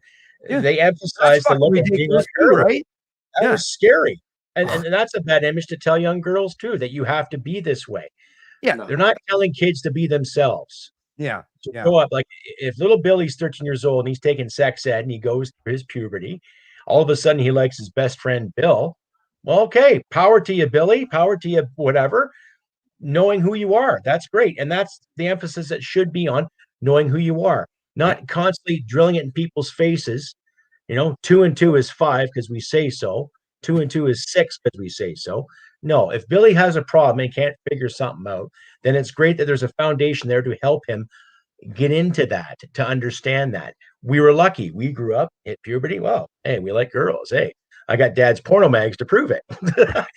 But in the same sense, we've all, it's like a rite of passage. Many moons ago, men had to go to the wood to fight the wolf. Now, in the 1980s, whoa, dad's penthouse, score, I'm right there. Exactly. Yeah. And then you had to learn. But I can see Fred's point too, that this constant reminder of, there's these identities and there's this. It's like, well, no, biologically there's male and female. You do have the choice to live your life either or, that's fine. But if you stand to pee and you scratch your balls, but you call yourself Roberta, I got some news for you. If you are if you have a penis and you wish to go into the woman's room, and my mum or my sister is in there, I will beat you up if you well, you know what I like, and I'm not advocating violence, but if you go and try to like touch my mum or my sister or something like that, I hear you, man. No. And you know what? I think the best argument I've ever heard, and I'm sorry, I'll tie this up there, Crusty, because I know I've been kind of but I think the best argument in terms of against this push for like the especially the whole trans thing and stuff, in terms of like once again, I would never, and I've talked with people and actually have interviewed with L is another Canadian. Oh, cousin L, yep, is a trans person, right? Nothing against her at all, right? I love your show. I respect people for like, right? I would suggest that there might be some, but once again, do your thing. But once again, what I like the argument is, and I think it's most conducive, and I think most people are more accepting of it, is the fact that, especially for women, right? It's because with this whole trans movement, and even Elle would admit to this, is men are using this, right? Opportunists are using the fact that, there's this trans movement to, throw on a wig, throw on a little makeup and go jump in the MMA ring or any other competitive sport and start fucking up some chicks, right? It's like, what the hell? What are we going to go to the political correct bullshit where we're now going to start allowing men to get in beating the shit out of women? Or like, really though? That's a bit of a oxymoron there when you think. This is one area where I'll stand in defense of my fine female counterparts, people like my fine wife, my aunts, my grandmothers, and other beautiful women, my son's girlfriends. Is like, yeah, women are women. Stop trying to fucking destroy the fact that there are such things as men and women, because women fought long and hard to be respected, and acknowledged as genuine human beings, right? And they put up with our shit. And I'm not talking about the feminists. I'm not talking about the haters of men. I'm talking about women that just want to be respected as human beings as well. Can we at least keep that, front and center? Not saying we should reject or hate on people who have gender dysphoria or any issues with their their gender. I'm like I say, let people deal with their stuff. I feel bad for anyone that's, anything they're dealing with, and whatever they can do to help themselves out, to be, better in their mind, and to be able to live themselves in some way and be happy, prosperous, and fruitful. Well, the better they are in their minds, right, the better the rest of us in society are too. So good for them, whatever they do. Just don't pretend or put forth the notion that this is normal, or like I don't know who was saying earlier, it might have been you, John, with the CBC, with the fucking CBC, like where you got bringing trans people now into like reading to kids and stuff. Like, can we stop? Can we stop promoting hedonism? Nothing against people that have issues or doing their thing, but we're affecting society. We're not doing this. Just leave kids alone. That's the thing. Leave kids alone. Let them go and find themselves. Yeah. If Billy wants to be 18 years old and he goes to that island of hedonism in the Caribbean, knock yourself out. But guess what, bud? Bring your condoms. Yeah. Right? Well, really, but let kids grow into that on their own terms. Yeah, leave the goddamn thing. Just like you had to, just like Fred had to, like I've had to. Self-discovery is the best tool. Brandy says it's about accountability of oneself, circumstances and health, financial abundance, exactly. Taking responsibility for your shit. Exactly. Doesn't matter how you identify. Knowing your shit and take responsibility for it. We'll take a few more questions, ladies and gentlemen, and then we'll shut this down for another evening of the Crusty Canuck Thursday Fastball. My guests tonight are Bennett Hunter, Libertarian, and Fred Stockman of the Fred Stockman Podcast. Please keep your questions clean and sincere. We don't care if you use an F-bomb or a C-bomb. Just make sure they're genuine. If you like what you see and hear, please click the notification bell on the YouTube channel, or you can find me on Podbean under Crusty Canuck. And if you like to donate, just follow the moving link at the bottom, crustycanuck.ca. I take PayPal, buy me a coffee, and if you want to give me an e-transfer, just send me an email at crustybcanuck67@gmail.com. Like I said, you can find Fred at the Fred Stockman Podcast at Anchor FM, Bennett Hunter at Canadian Libertarian YouTube, and myself on the Crusty Canuck channel on YouTube and Podbean, respectively. You can find me on YouTube also. Sorry? I'm Fred Stockman on YouTube also. That's where. Oh, yes, of course. Fred, you can also find Fred on YouTube. I'm gonna check that out, Fred, for sure. And post all the links in your stream there, Crusty, and I want to check out Fred's stuff there. That's pretty awesome. But yeah, I definitely agree with all this, and like I say, I'm really glad that you agreed to bring me on there today, John, and have this conversation, because this is like I say, I love having conversations with other people to talk about this stuff, and it's not just good for us, but I think it's good for anyone that's watching this stuff. This is how it's done, folks. Just talk. Yeah, good dialogue. You got something you want to get off your chest, rather than going out and gossiping or fucking turning towards pivoting to collectivism or the gang or collective. Just reach across the divide, reach across to someone and say, hey, you want to talk about this stuff? That's what I do on a regular basis, and for the most part, it always works out to be proper. And you know what? That's how we humans are supposed to do with each other, right? Mm-hmm. This online text where you can just pretend that you have no genuine relationship with society at all, and you're so far removed that you can just constantly insult. It's weird. It's the weirdest fucking thing ever. Because like I said, nobody in my whole life that I've ever lived, right, would ever walk up to me personally and say the kind of shit that I get inundated with regular on social media. No one would ever fucking pull that, but everyone feels so comfortable with this stuff. But that's, to me, if you want to weed out the fakers, the wannabes, and the ideologues, just look at the people who are willing to sit and talk, right? Crusty has already shown, Fred has already shown, and I've already shown. I got no agenda other than let's just figure it out here, folks. How can we live amongst each other? Copyright infringement here, right? Exactly. Right on. Well, we'll take one more question. Well, a couple more questions there from Brandy again. Well, not a question, it's a statement. Thank you very much, Brandy Lawson, for that. If people focused on themselves and their responsibilities instead of what others, they wouldn't notice what others are doing. Yeah, really. Basically, mind your own business, folks. Yeah. Who cares what your neighbor's doing? If your neighbor has a ton of tomatoes and you have half an acre of corn, work something out. If not, carry on about your business. Yeah. Another statement here from Sue Kozazowski, original talk radio style. Yeah, she's a big fan. Give her a round of applause, ladies and gentlemen. She's also member of the podcast on my YouTube. So great. Awesome. Thank you very much. So by all means, folks, if any more questions, I think we'll shut her down, gentlemen. Great talk. Fantastic. I will just say one thing in reference to it. Was it the Brandy thing? Is yes, I'm not a fan of the envy and resentment, and it does predominantly come from those on the left today.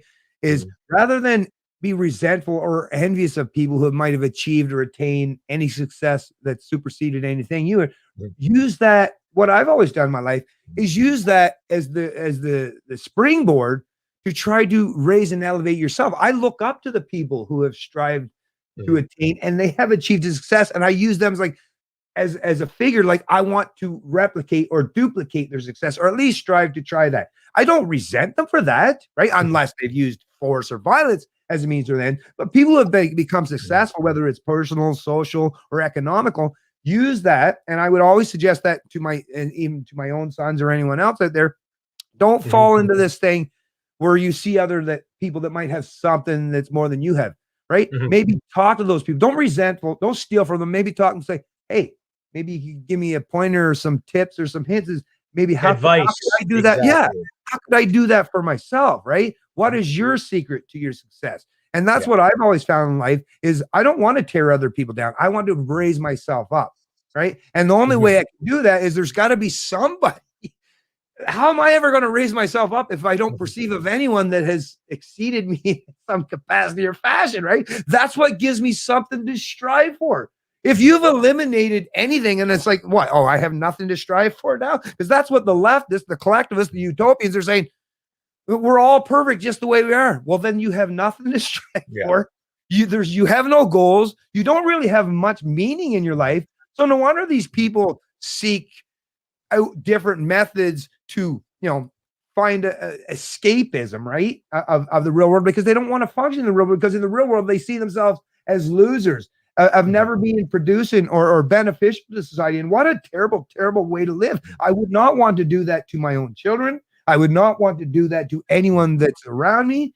I want to not just teach them, but inspire and embolden them to strive for success. Like I say, whether it's in the personal realm, the social realm, or the economic realm.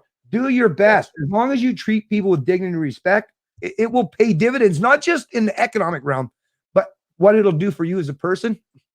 There's no price on that stuff, right? It'll come back to you in the universe one way. 100%. Karma is an unforgiving bitch. We all know that.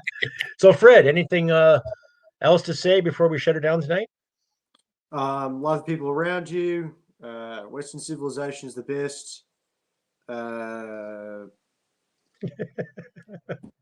Pretty simple, man. Live the extraordinary ordinary. You don't have to strive for the best thing in the world. You can just be the best that you are in right now. The hand you've been dealt. I happen to be a construction worker. I try the best at that. So right on. Live the extraordinary. Right. Well, I'll just get the last few statements from our lovely viewing audience here. From Wickeder to the Now, great show. Thanks to Crusty and his guests. Thank you, Wickeder to the Now, for tuning in. We really appreciate it. I appreciate it especially. Thank you very much. From Brandy again, teach my kids to be grateful for what they have worked towards achieving and they want. Well said. Well said. From Mr. Dave Hemmington, good show, guys. Crusty, if you're coming to our area diving this summer, Damien, we'll get together for a beer and a blunt. Sounds good. Nice. I've got some homemade mead I'm just itching to get into. You partake, do you, Crusty? Yes, I do take the odd smoke now and again. And I put on 2112 and I go off into the universe. Temple of Syrinx, baby. Gotta love it. Right on. Excellent. Let's see who else here. I'm a Kulik again. Well, thank you. Yes, definitely. I can do it. But you don't want to know something? Oh, that's good. I still enjoy tobacco. So, if I die, I'm going to die fucking happy. Right on. You do you, Crusty. Exactly. So, Tommy Gunn, 3 cases of mead in the closet. Well, maybe they should come out and identify themselves. No pun. But yeah, I get your point, Tommy. Well done. So, right on. Tommy, thank you. No, thank you. And I want to thank all of my viewers, especially every live stream I have done the past few weeks. Without you lads and ladies, it would have not have been as successful. It's only getting better. Like I say again, please consider donating to crustycanuck.ca. Check out the logo at the bottom too. Check out my shop. If you use the code PWSS, all capital letters, 20% off of your next Crusty purchase.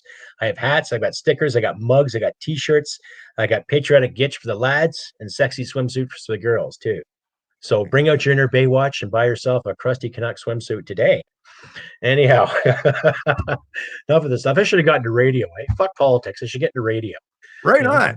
Mama said I was a fight for radio. So, we'll get that going. Right on. But I want to thank my guest tonight, too. Bennett Hunter, Canadian Libertarian, all the way from New Brunswick, Canada. And Mr. Fred Stockman from Massachusetts, US of A, the Kiwi American, very inquisitive, artistic young man. And careful with the airsoft. They might be banning those up here pretty quickly, Fred. You guys are the first ones. They don't allow it in Australia, actually. Really? Australia, They don't like airsoft? I know. It seems like they would. You think it'd be over like a fat kid and a Smartie? You'd be like, wow, why not? They have gel blasters, which are kind of the same thing, but they're not quite as. They don't shoot as fast. Well, it's like little Ralphie. You shoot your eye out. Shoot your eye out. They're probably going to unban airsoft though, because it was banned back in the 90s because the police were like, "Oh, these look like real firearms." So I see why, but I don't agree with it. It's stupid. Well, needless to say, it's a shit show. But what we can do is just keep the dialogue going and do what we can do. So, like I say, ladies and gentlemen, you can find Fred at Anchor FM, the Fred Stockman Podcast. You can also find him on YouTube, his channel there. You can find Bennett at the Canadian Libertarian on YouTube as well. Every week you put a video out, Bennett, usually? I'm usually video live streams, and I'm on basically almost, probably a dozen different social media platforms now. So just look for Canadian Libertarian somewhere.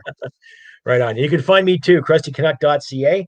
Links on my website, the donations, and my videos. You can also find me on Gab, Telegram. You can also find me on Facebook, YouTube, Twitter, and on the tube here. You can also find my videos and the actual podcast on Podbean. So without further ado, thank you again, panel, for a great discussion, fantastic discussion. And thank you, my audience, for tuning in, and donations alike too.